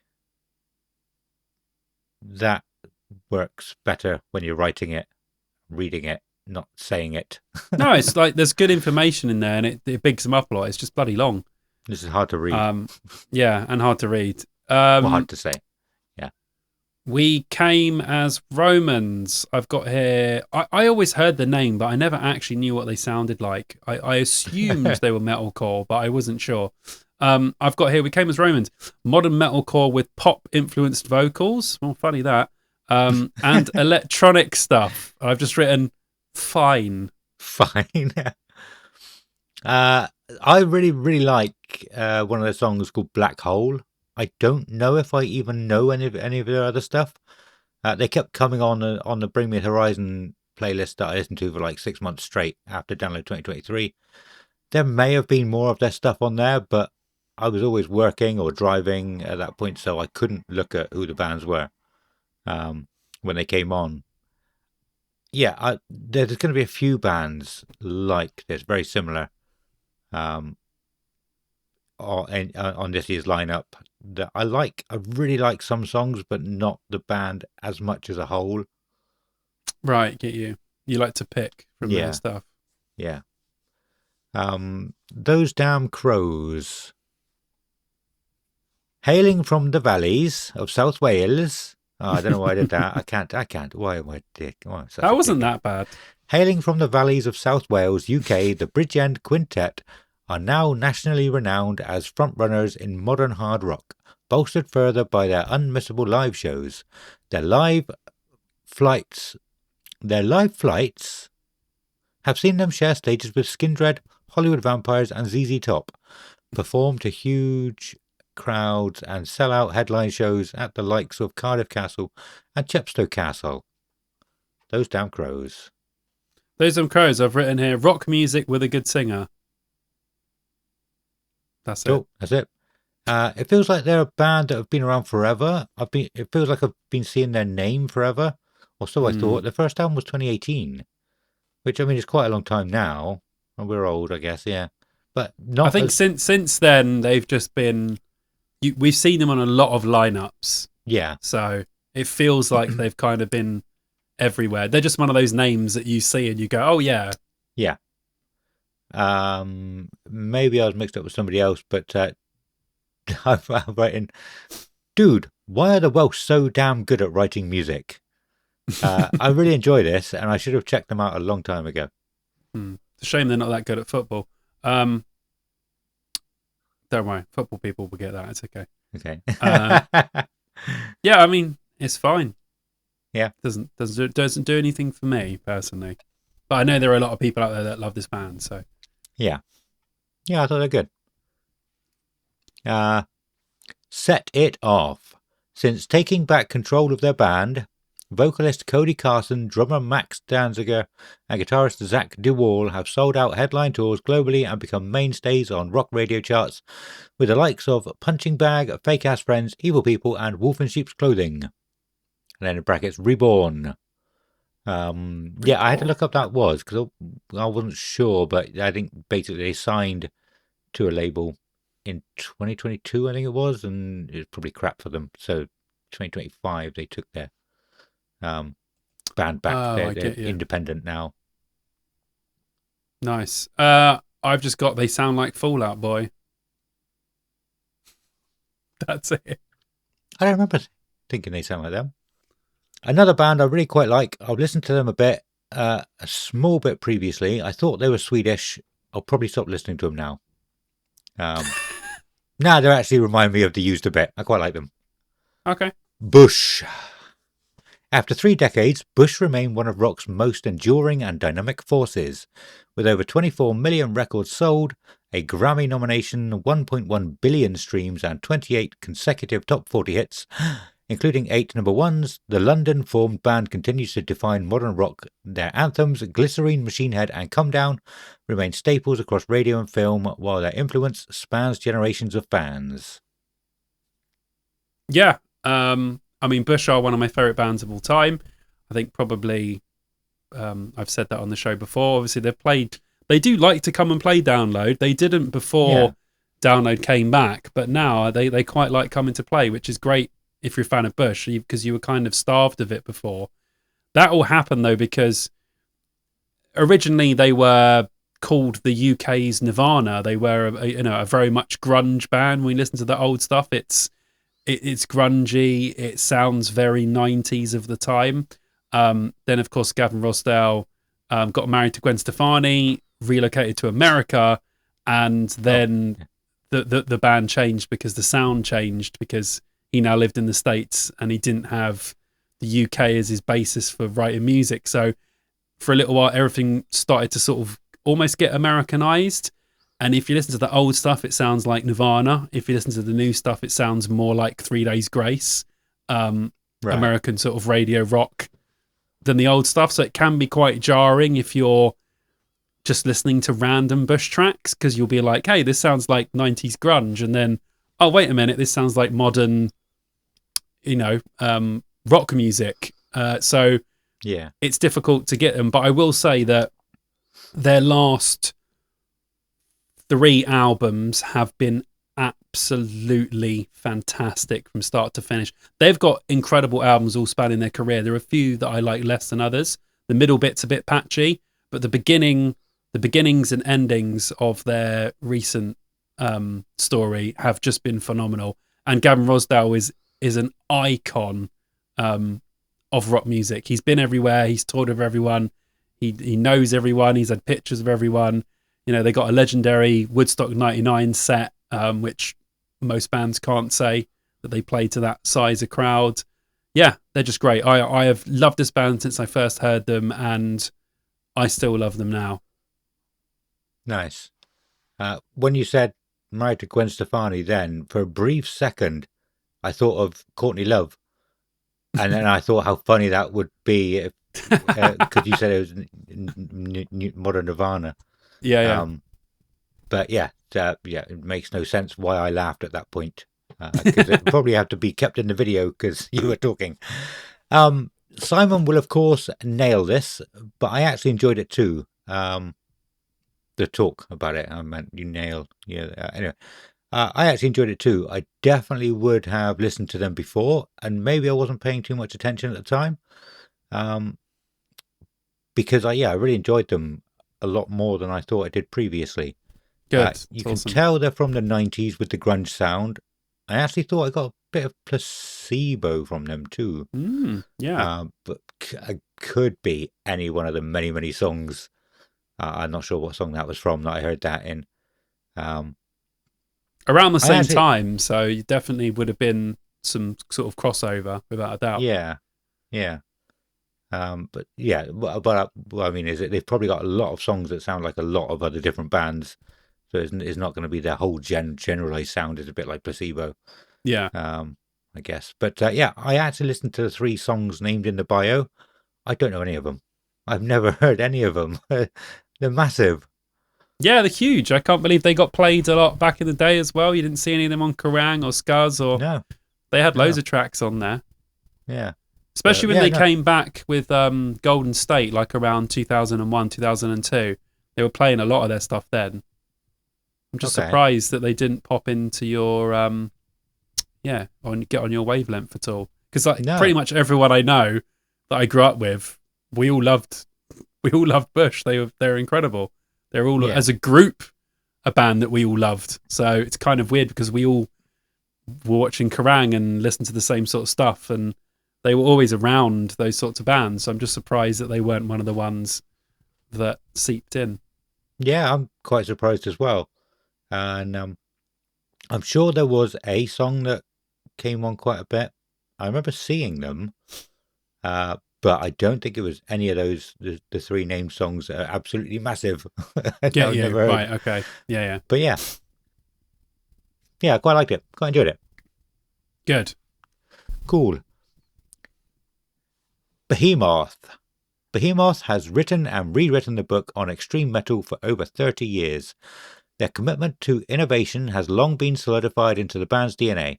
Each album has its own personality, its own way of building upon and disconnecting from the rest of the band's work.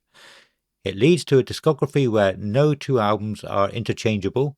From the very early days of Sventeveth,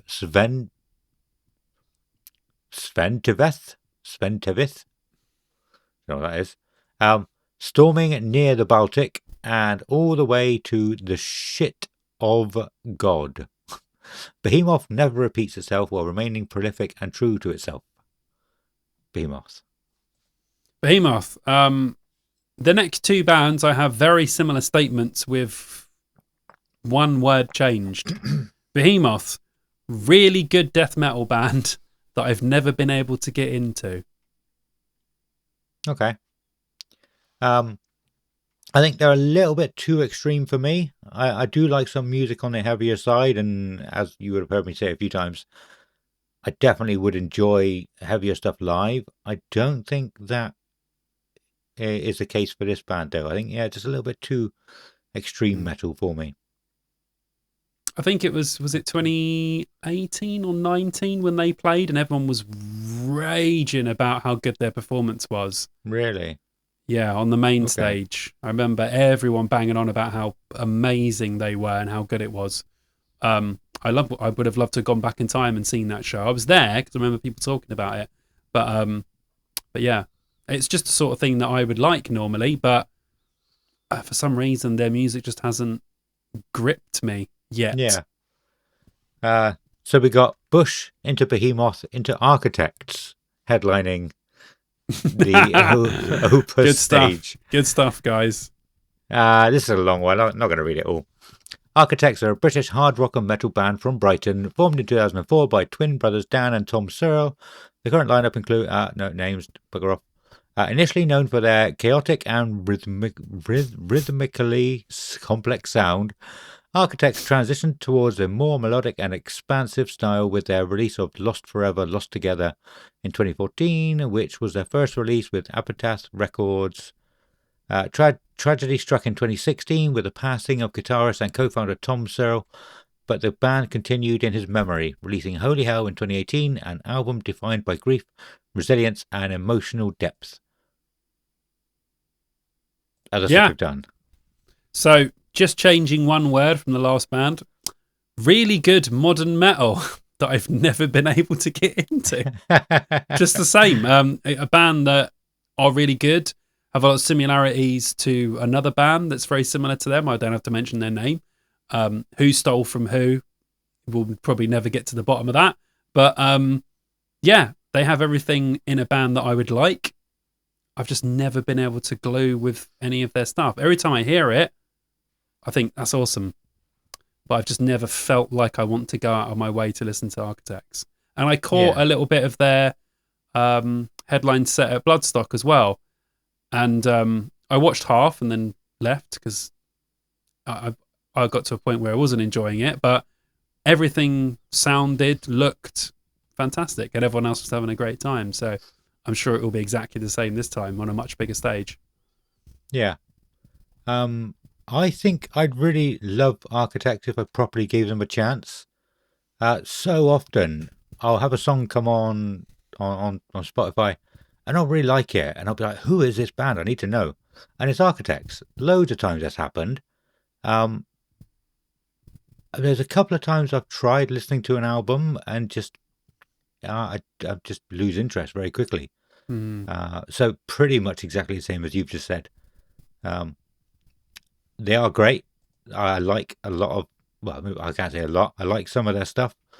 I can't tell you which songs they are, but because I don't know, it's always just comes on randomly. But yeah, it's very good.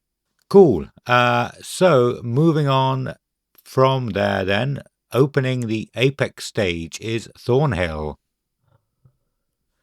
Eternal purveyors of artful and engaging heavy creations, Thornhill possess a flair for nuanced rock beyond their influences. Via their ARIA Award-nominated 2022 album Heroine, Thornhill solidified a steadfast reputation as one of the most innovative and immersive heavy acts in the Australian scene.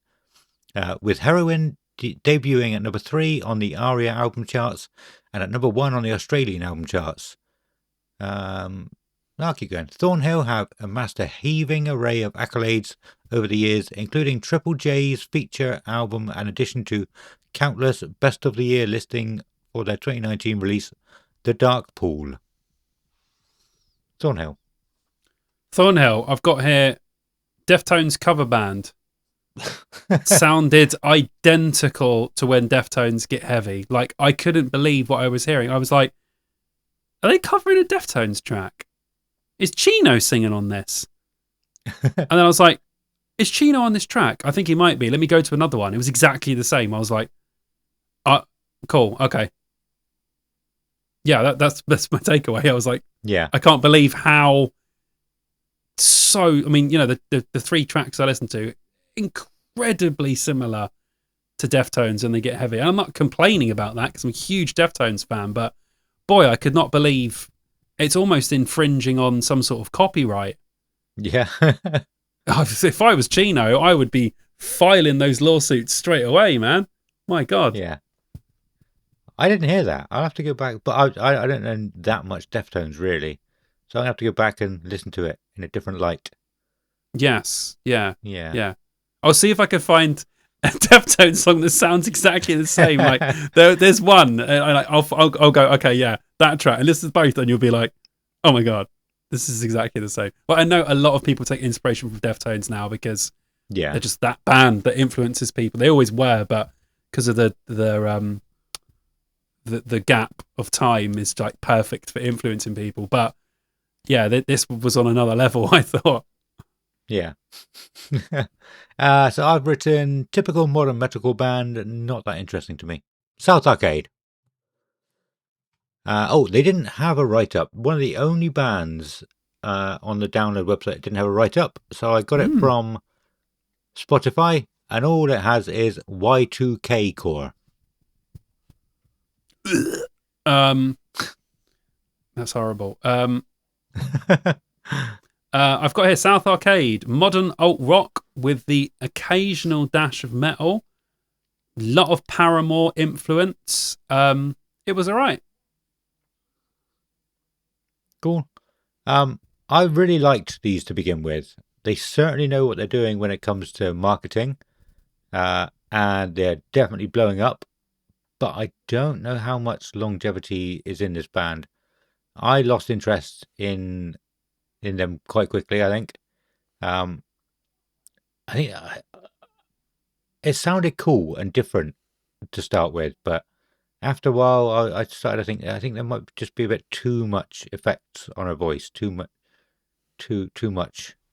Okay, straying from, But like I said, they know what they're doing with social media, the videos they put out, the short form videos. I think they're the perfect band for social media short form videos. I'm not sure if it translates into long form music. Right. Okay. Well, as I once did. Like, I've never been interested in listening to them. I have tried listening to them lots of times on like Spotify, like an album or an EP. But yeah, they get their hooks and their catchiness from their little videos, and people love it. I want to say similar to Um, AMH, which is Adam and the Metal Hawks, which is the guy who was trying to get Jack Black's attention. Quite a bigger Right. guy, and Okay. he sounded like him. Everyone will know who he is. Does anybody listen to him as a band? No, but they know the video, the short videos they do for social media. Get you Yeah, playing the and game. that's playing a game. But like I said, I don't think so. Yeah, with South Park, they are definitely being pushed. They're on the main stage of Yeah, download. big deal. Yeah, big deal. Yeah. But I know I think they played Reading and Leeds the last couple of years as well.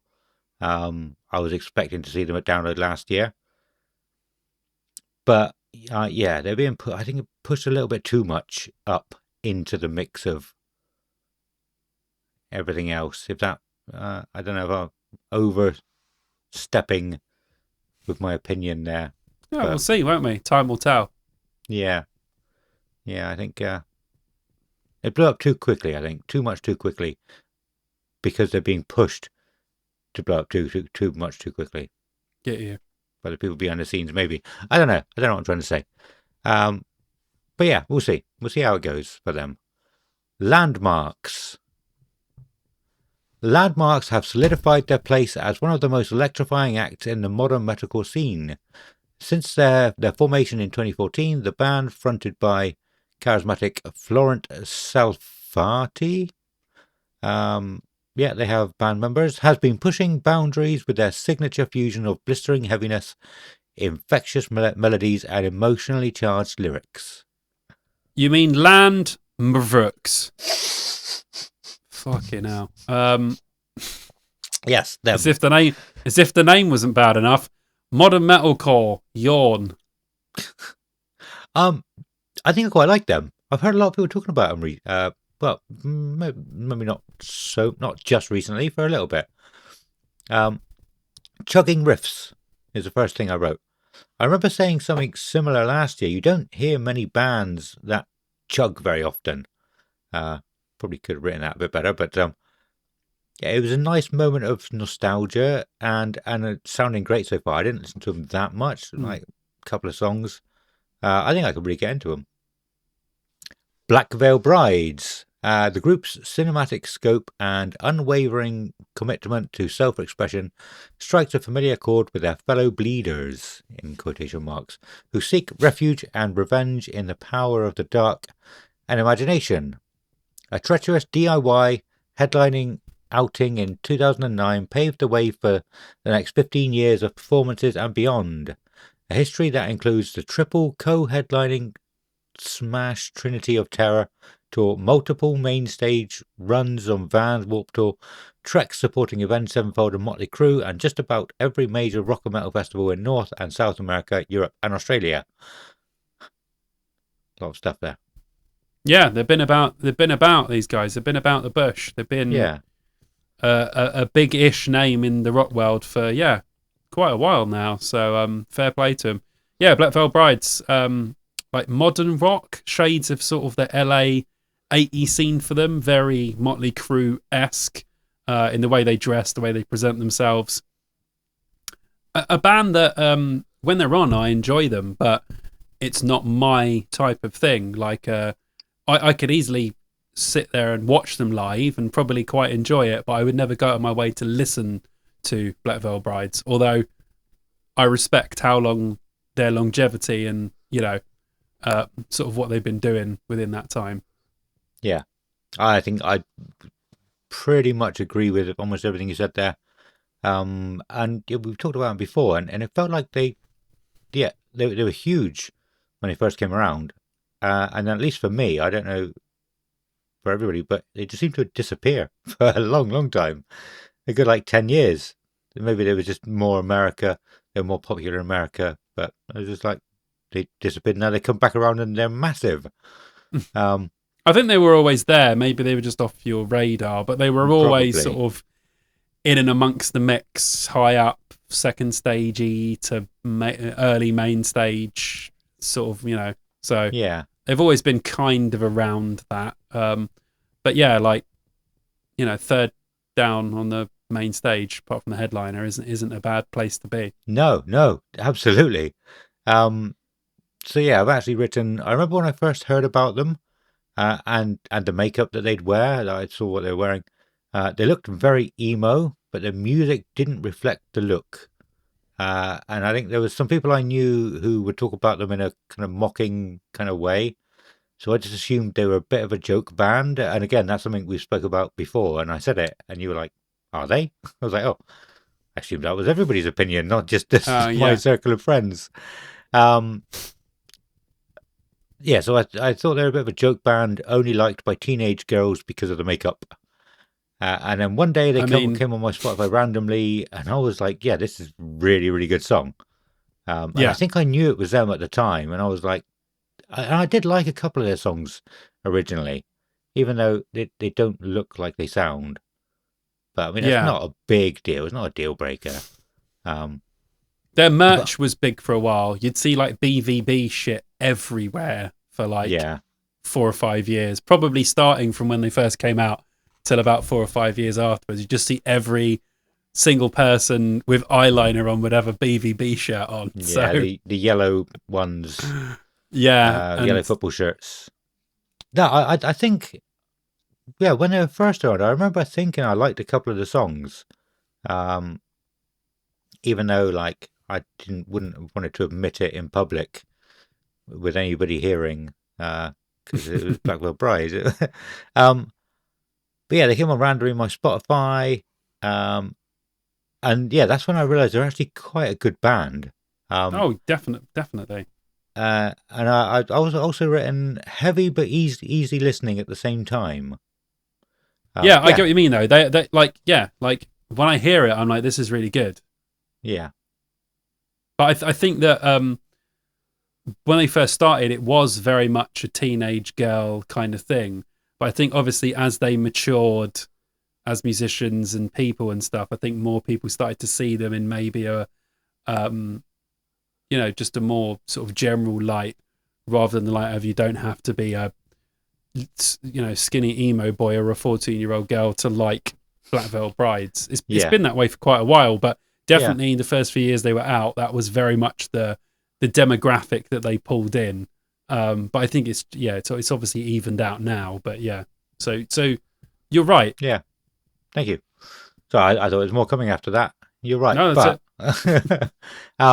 yeah, they're cool band, and like you said, to be where they are as well. Awesome. Baby Metal. Baby Metal, formed in 2010, consists of people. In April 2016, Baby Metal became the first Japanese artist to ever headline at the prestigious Wembley Arena in the UK. On October 11th, 2019, Baby Metal released their third album, Metal Galaxy, worldwide, and on that same day held their first US headlining arena show at the Forum in Los Angeles, California.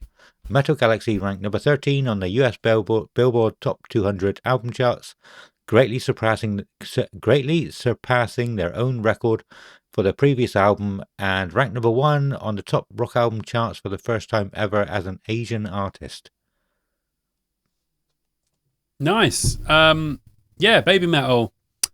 Japanese band that combines metal, J-pop elements, with dancing. That's really all I can say about them. I'm not the biggest fan. I enjoy when their stuff comes on. I like it. They're obviously excellent live. But how do you ever see them at Download? Because it's raining on everyone whenever they're performing. So Yeah. enjoy Baby Metal. Enjoy the rain. Yeah, will do. Thank you. Yeah, good stuff. I'll phone you from the sunshine. Telling you, bro, you got double whammy here. You got Lava Theme, and you've got Baby Metal. It's going to be a hell of a wet year. Yeah, but the thing is, I am not in the slightest bit superstitious, so I don't care about any of that. It's not going to happen. Fair play to you, lad. Just make sure you got your wellies in the car. Yeah, I would do. Yeah. I do really like Baby Metal. I've said a few times. I'm not gonna repeat myself too much, but just the gist of it is I didn't like them because I didn't want to be in that I don't want to be classed as like the knobbers that like heavy metal, that like Japanese schoolgirls. But I fell in love with the music because it's exactly the kind of music that I really like. Sounds like Scandinavian melodic death metal. Um, Mm. and yeah, just the music's incredible, and the vocals. I think they grow on me a lot. You don't need to know what they're saying, um, and it doesn't bother me. With I don't know why people dislike them, other than just to sound cool. Whether it's like the high pitch of the vocals or, um, but I yeah, don't know. I I'm not actually sure. quite like I'm that. not sure they get hated on that much these days. I think Probably not. they're so embedded into the sort of metal culture now. It's probably a shock to the gatekeepers when they came in, because Yeah, although the music is exactly what you'd expect to be at a festival like this, the singing is very different, and what they do yeah, on stage is very different, and who they are. So I can see why it would have been jarring at the beginning, but I mean, they've been a band for ages now. yeah, So, it's been a long time. So yeah, I think maybe that's worn off of most people, although there will still be people that say this doesn't belong. But I mean, you could say that about half of the download lineup these days. yeah, yeah. True. Yeah, and to be what they third down Yeah, yeah. on the main Big, stage is huge, pretty good going. Yeah, big stage. Yeah. That'll be rammed, though. Like we've said it before, whenever they play at download, no matter what stage you're on, it's absolutely rammed. I actually can't believe that time. I think it was 2018 when they had them on the second stage. I was like, yeah. I what the didn't see him. hell are you putting Baby Yeah, Metal on the second stage for? I don't think I've ever seen as many people on the second stage as that. It's insane. Like, why you would ever book them there is beyond me. Just they must always be on the main stage because they yeah, pull such huge crowds. You want as many people to see your acts as possible, especially ones that you know are going to pull. So yeah. yeah, Cool. Trivium. Oh, they were the other band on this day who had no write up on the download website. They had the biggest write up I've it's ever metal. seen on Spotify, so I ignored it. Jesus, So yes. I've just got the download website one. Nothing, not even a word. I mean, you don't really need to say anything, do you? No, We both no. know Trivium are. We've spoken about Trivium. We spoke about them quite a lot last year because they headlined Bloodstock. Um, just a really great old school metalcore metal band. Tons of great riffs, old school style sort of hooks as well. Insane drumming, level 10 music ship throughout. And a band that's just aged so well. I mean, I'd actually say that I prefer the last part of their career to the first part of their career, which is the bit that obviously got them big, which I do love as well. But I think that they've just grown so much as a band and so much musically. They're just excellent whenever I hear them. And that headline set at Download last year was just my neck genuinely hurt afterwards because I was just like this the entire set. I loved it. They're just an incredible band, and I'm glad that they're sub-headlining. I'm sad I won't be there to see it because the last time they played on the main stage, I wasn't there to see it either, and people raved about how good it was. So yeah, this is what there's a few bands across this weekend where it's a bit of a bummer for me. Feeder being a huge one on the Friday, Biscuit obviously, this being one, and Bush being one as well. Just bands I Yeah, don't really like to miss, if they yeah. crop up. But yeah. Anyway, Cool. Yeah, Trivium. I've never really paid much attention to them since the early days. I'll still always go and see them live. They're still incredible. But a band that I kind of wish I had listened to a bit more over the years. You told me to listen to them a few times, and I mm, have. And maybe again, I've said a few times today I was busy at the time, or I was working, and I put them on, and before I knew it, the album was over, and I hadn't paid any mm, attention. yeah, yeah. Um, Part of me is just kind of wishing that there was another Scuzz or Kerrang, which would just show me songs or Show me singles Trivium. from people, because like I mean I don't listen to very much music at all work at work anymore. And when I do, I've got to go in and physically pick what I want to listen to. Yeah, you're not just getting stuff thrown at you. So what I really need to do is take a leaf out of your book and just start making playlists, loads and loads of playlists, and just stick them on and just see what I like from it. Hells yeah. Have I got a Trivium playlist? I wonder if I have. I'm not sure I have, out of all of the playlists I've created. I'm just curious. Oh, no, I do. Of course I do. It's 20 songs long, hour and a half. Yeah. Perfect. Okay, well, send it to me. But, yeah, that's just how much I like this band. But I didn't necessarily mean just Trivium stuff, but like, any I band get what you mean. Yeah. Out.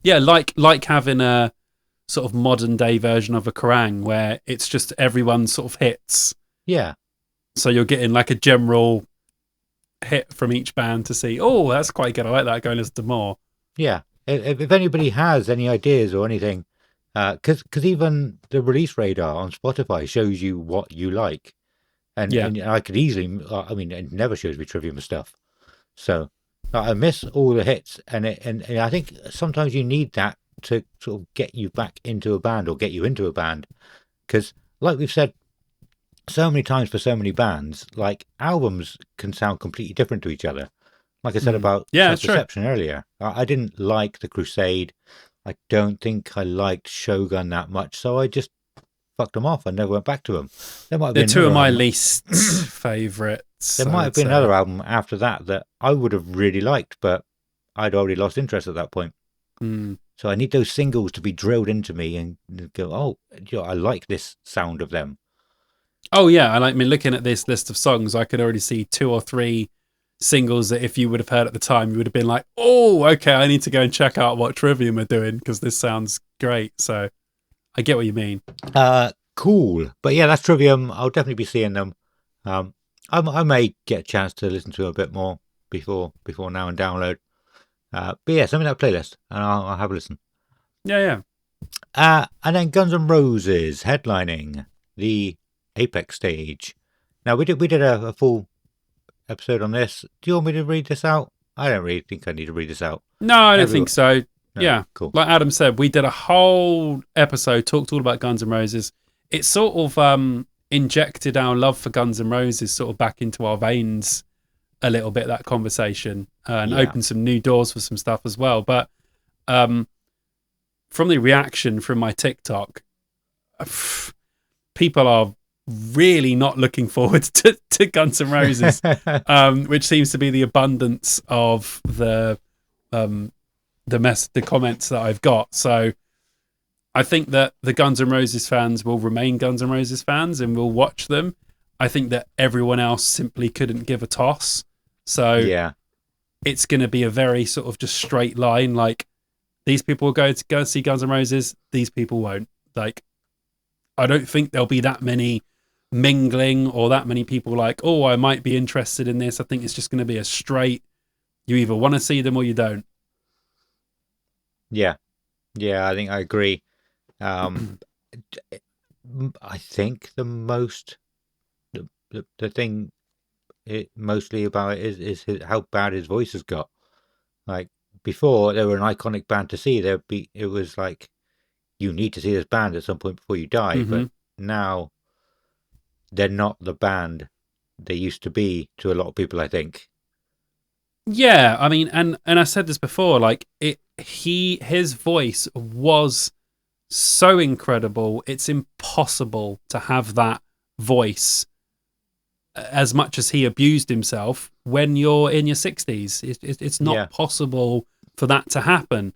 And there's loads of other great singers that would vouch for the exact same thing. You know, you can't keep a voice like that. You can't hit the notes you used to hit. You can't do those things anymore. So he's just trying to get by and sing the songs that he used to. And, you know, that you simply can't really. No. You know, there aren't many singers even now that could, because of the vocal range that he was just able to have is just absolutely insane. So it's not kind of like we're dissing him because he's bad now, but he's only bad because he'll never be able to live up to the voice that he had. Yeah, absolutely. Yeah, I remember seeing that he had like a 5-octave range. oh, He stupid. His range Yeah, was just a little bit bigger than Mariah Carey.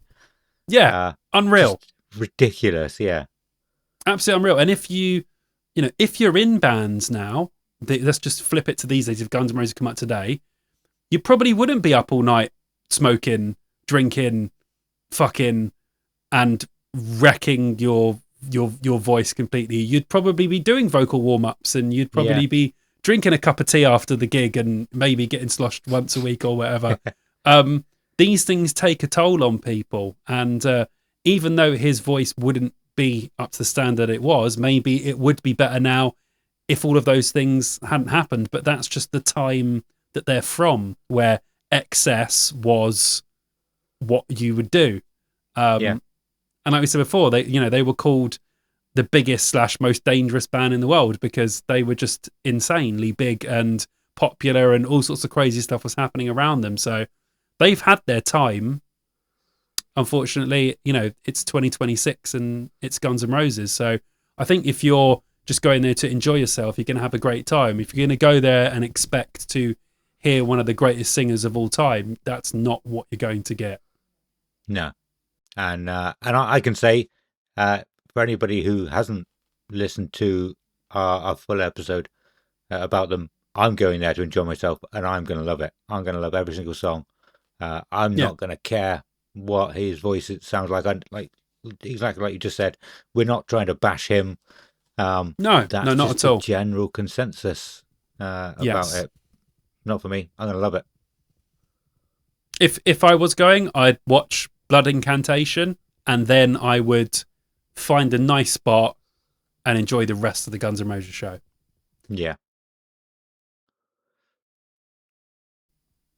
So yeah, I would also be looking forward to it. What?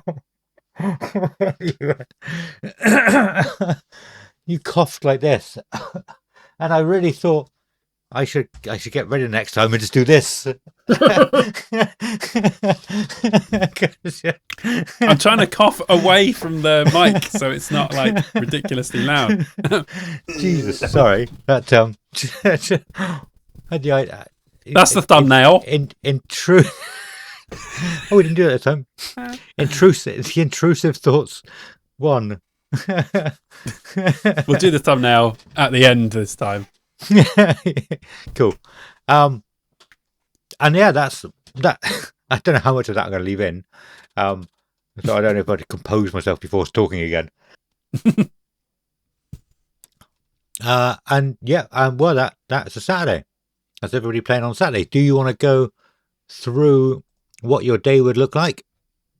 It would look like, I'll tell you what, I'd be spending a lot of time on the Dogtooth. So on the Dogtooth, I would see Lowen, Conjurer, Self-Deception, Elder, Decapitated, and Blood Incantation. So I would be spending, if I couldn't see all those bands, I'd be seeing most of them. Yeah, and then on the Avalanche stage, I would probably only watch Marmozets.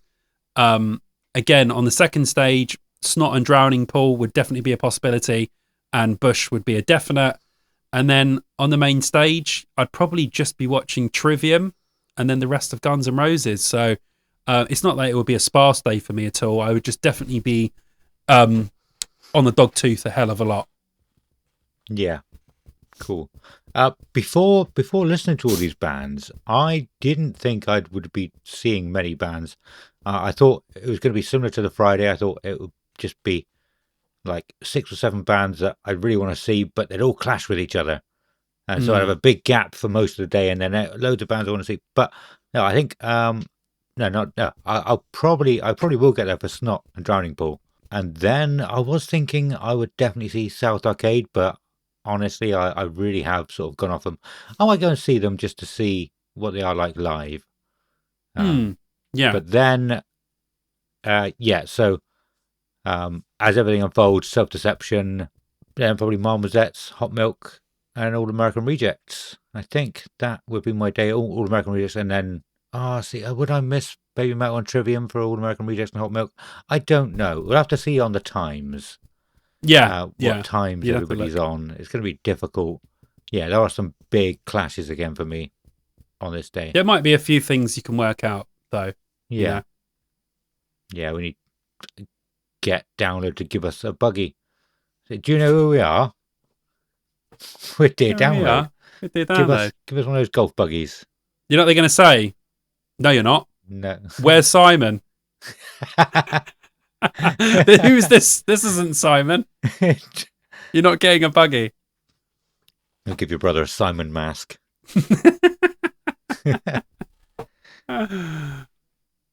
That's how he's going to vlog. Not saying any more than that. Yeah. I don't. I might cut that bit. Yeah. So that's how it looks for me. That again, there's more bands so far that I want to see than I really thought this year. When I was first looking at it, when like the majority of the bands had been announced, I was looking at it thinking, do you know what? There's only about 4 or 5 bands I want to see. This is going to be like the old days.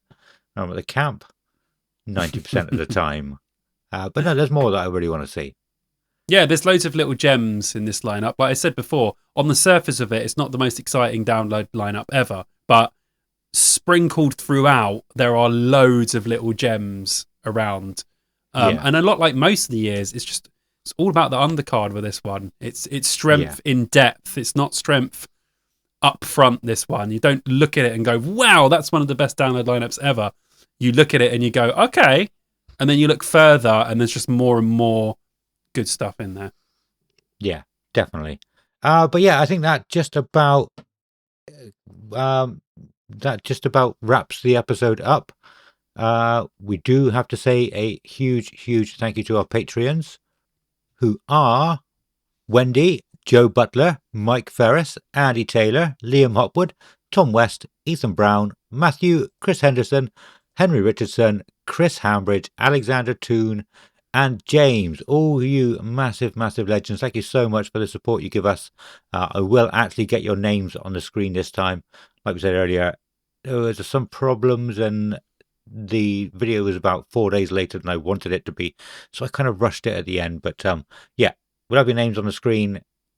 And shouldn't be too long until the Patreon shirts actually get to you for those who are at a tier that qualifies. Is that the right word? That's not the right word. Anyway, we love you all. Thank you so much for supporting us. Speaking of the Patreon shirts, though, we want to say a massive thank you to our sponsor for this episode again, Broken Day Clothing, who did we say did the Patreon shirts earlier? I don't know. Well, they did this shirt, but they also did the Patreon shirts. Normally, it would say Adam Stage and Simon Stage and have your names underneath. This one says Dear Download Stage and Broken Day Stage because they helped us out a lot with it. Absolute huge legend as well, Callum over at Broken Day Clothing. So yeah, go and check his stuff out. Again, links in the description. Thank you. Simon, do you want to talk about your YouTube channels? I do indeed. Thank you very much. First of all, yes, of course I will not be joining you at Download Festival. If you do want to know why, go to my channel and watch my video. It has all the explanation as to why I'm not going and, you know, all that sort of stuff. Also on my Simon Says Cinema channel, I am putting out a vlog as well. A vlog should be up with me going to Tewkesbury and getting loads of awesome physical media stuff. Also, I am now officially buying and selling physical media as well. So I've got a whole Vinted page now, which is complete with loads and loads of physical media that I'm selling. So I'm buying to sell, buying for my own collection, doing loads of stuff. So I'll get Adam to link that in the description as well. So if you want to, you know, get any DVDs or VHS or any stuff that I'm selling, come over and have a look. There might be something over there that you like. Yeah, that's cool. I didn't know that. It must be difficult knowing which ones are worth any money because most CDs or DVDs you get for like £5 for £1 these days in charity shops. So most physical media is probably not worth very much or not worth posting it out. It depends on what people want. You know, you might want a collector who wants a specific one. You might want someone who wants a collection. You might someone who just wants to watch the film. So I guess all of it kind of has value to someone as long as it's in good. The problem with charity shops is finding stuff in good condition. Yeah. So I'm trying to sort of get a load of DVDs that where people see them on my video, they're going to see me actually buying them, looking at at them, and I will only sell people that's quality stuff. So I'm not going to sell people because there's so much crap on there where I've bought DVDs of people and you get them and they're like warped or they've been kept in damp or they're just scratched to all hell. So hopefully doing the channel and doing the selling, people are going to be like, well, I want to buy DVDs from Simon because I know that it's got his seal of approval, or if it has anything wrong with it, he'll point it out to me, or the price will be lower because there's a little bit of damage. Or so that's what I'm trying to sort of accomplish with it, really, to be quite niche, but people want good quality stuff, then hopefully they'll come to me through the channel or through wherever and say, yeah, I want to buy DVDs for this guy because he knows what he's talking about. Yeah, nice. I still always look for either Idle Hands or Detroit Rock City. Any place I go that has DVDs, no one ever has them. I've never seen Detroit Rock City in the wild. I've never seen it in a CEX. I've never seen it in like just random stores. I've never seen it in a charity shop. I've never seen that DVD in the wild. I've seen Idle Hands a couple of times in CEX, but nope. Detroit Rock City. And I Googled it the other day and it's in like one CEX in like Doncaster. Really? It's like one in the country. So I don't think it was a highly distributed film over here. See, again, that would be one, if you had it, people would definitely want to buy that from you. So and I was gonna say, like, I do, if I see them, I definitely pick them up, but I don't want them that badly. But I would have given them to Simon when I gave him a load of DVDs a while back. If you have either of those DVDs, give them to Simon. For me. If you can source a copy of Detroit Rock City, I will be willing to pay for it. So if anyone ever sees one in the wild, just grab it, man. I will reimburse you. Yeah, cool. Excellent. Well, that's your are you finished? I don't want to just cut you off or anything. I'm done. I mean, I could plug other stuff, but I've got so much shit these days. I could sit here and plug for years. I won't. Mercury Knight. You got music as well. I think that's already linked in there anyway. Also, actually, quickly, here we go. Talk about. I am doing a lot more on TikTok now. So, if you haven't, rage baiting. Follow me on TikTok. Come and do it. That's just to get my foot in the door. It's all just positive stuff. But some people have been messaging me even on because I put the shorts on YouTube, and some people have said to me, "What happened to you being positive about everything, Simon? Why are you being so negative?" And I'm like, "It's TikTok. You've got to reel people." And there were so many people in it. There's a guy who commented saying, "Well, that was a pointless video. You didn't really say anything," and I just messaged him back, just saying, "It's TikTok." Like, what are you expecting? Some sort of incredible, really well-written, hour-long epic. It's a friggin' TikTok video. Yeah. So sometimes I just don't know what people expect from me. It's not okay for the little people to do it. It's okay for Spirit Box to deliberately get someone to come and call her Poppy. Yeah. And get in all the headlines. I still believe that was set up. 100%. It's got set up written all over it. Yeah. I came up with an idea.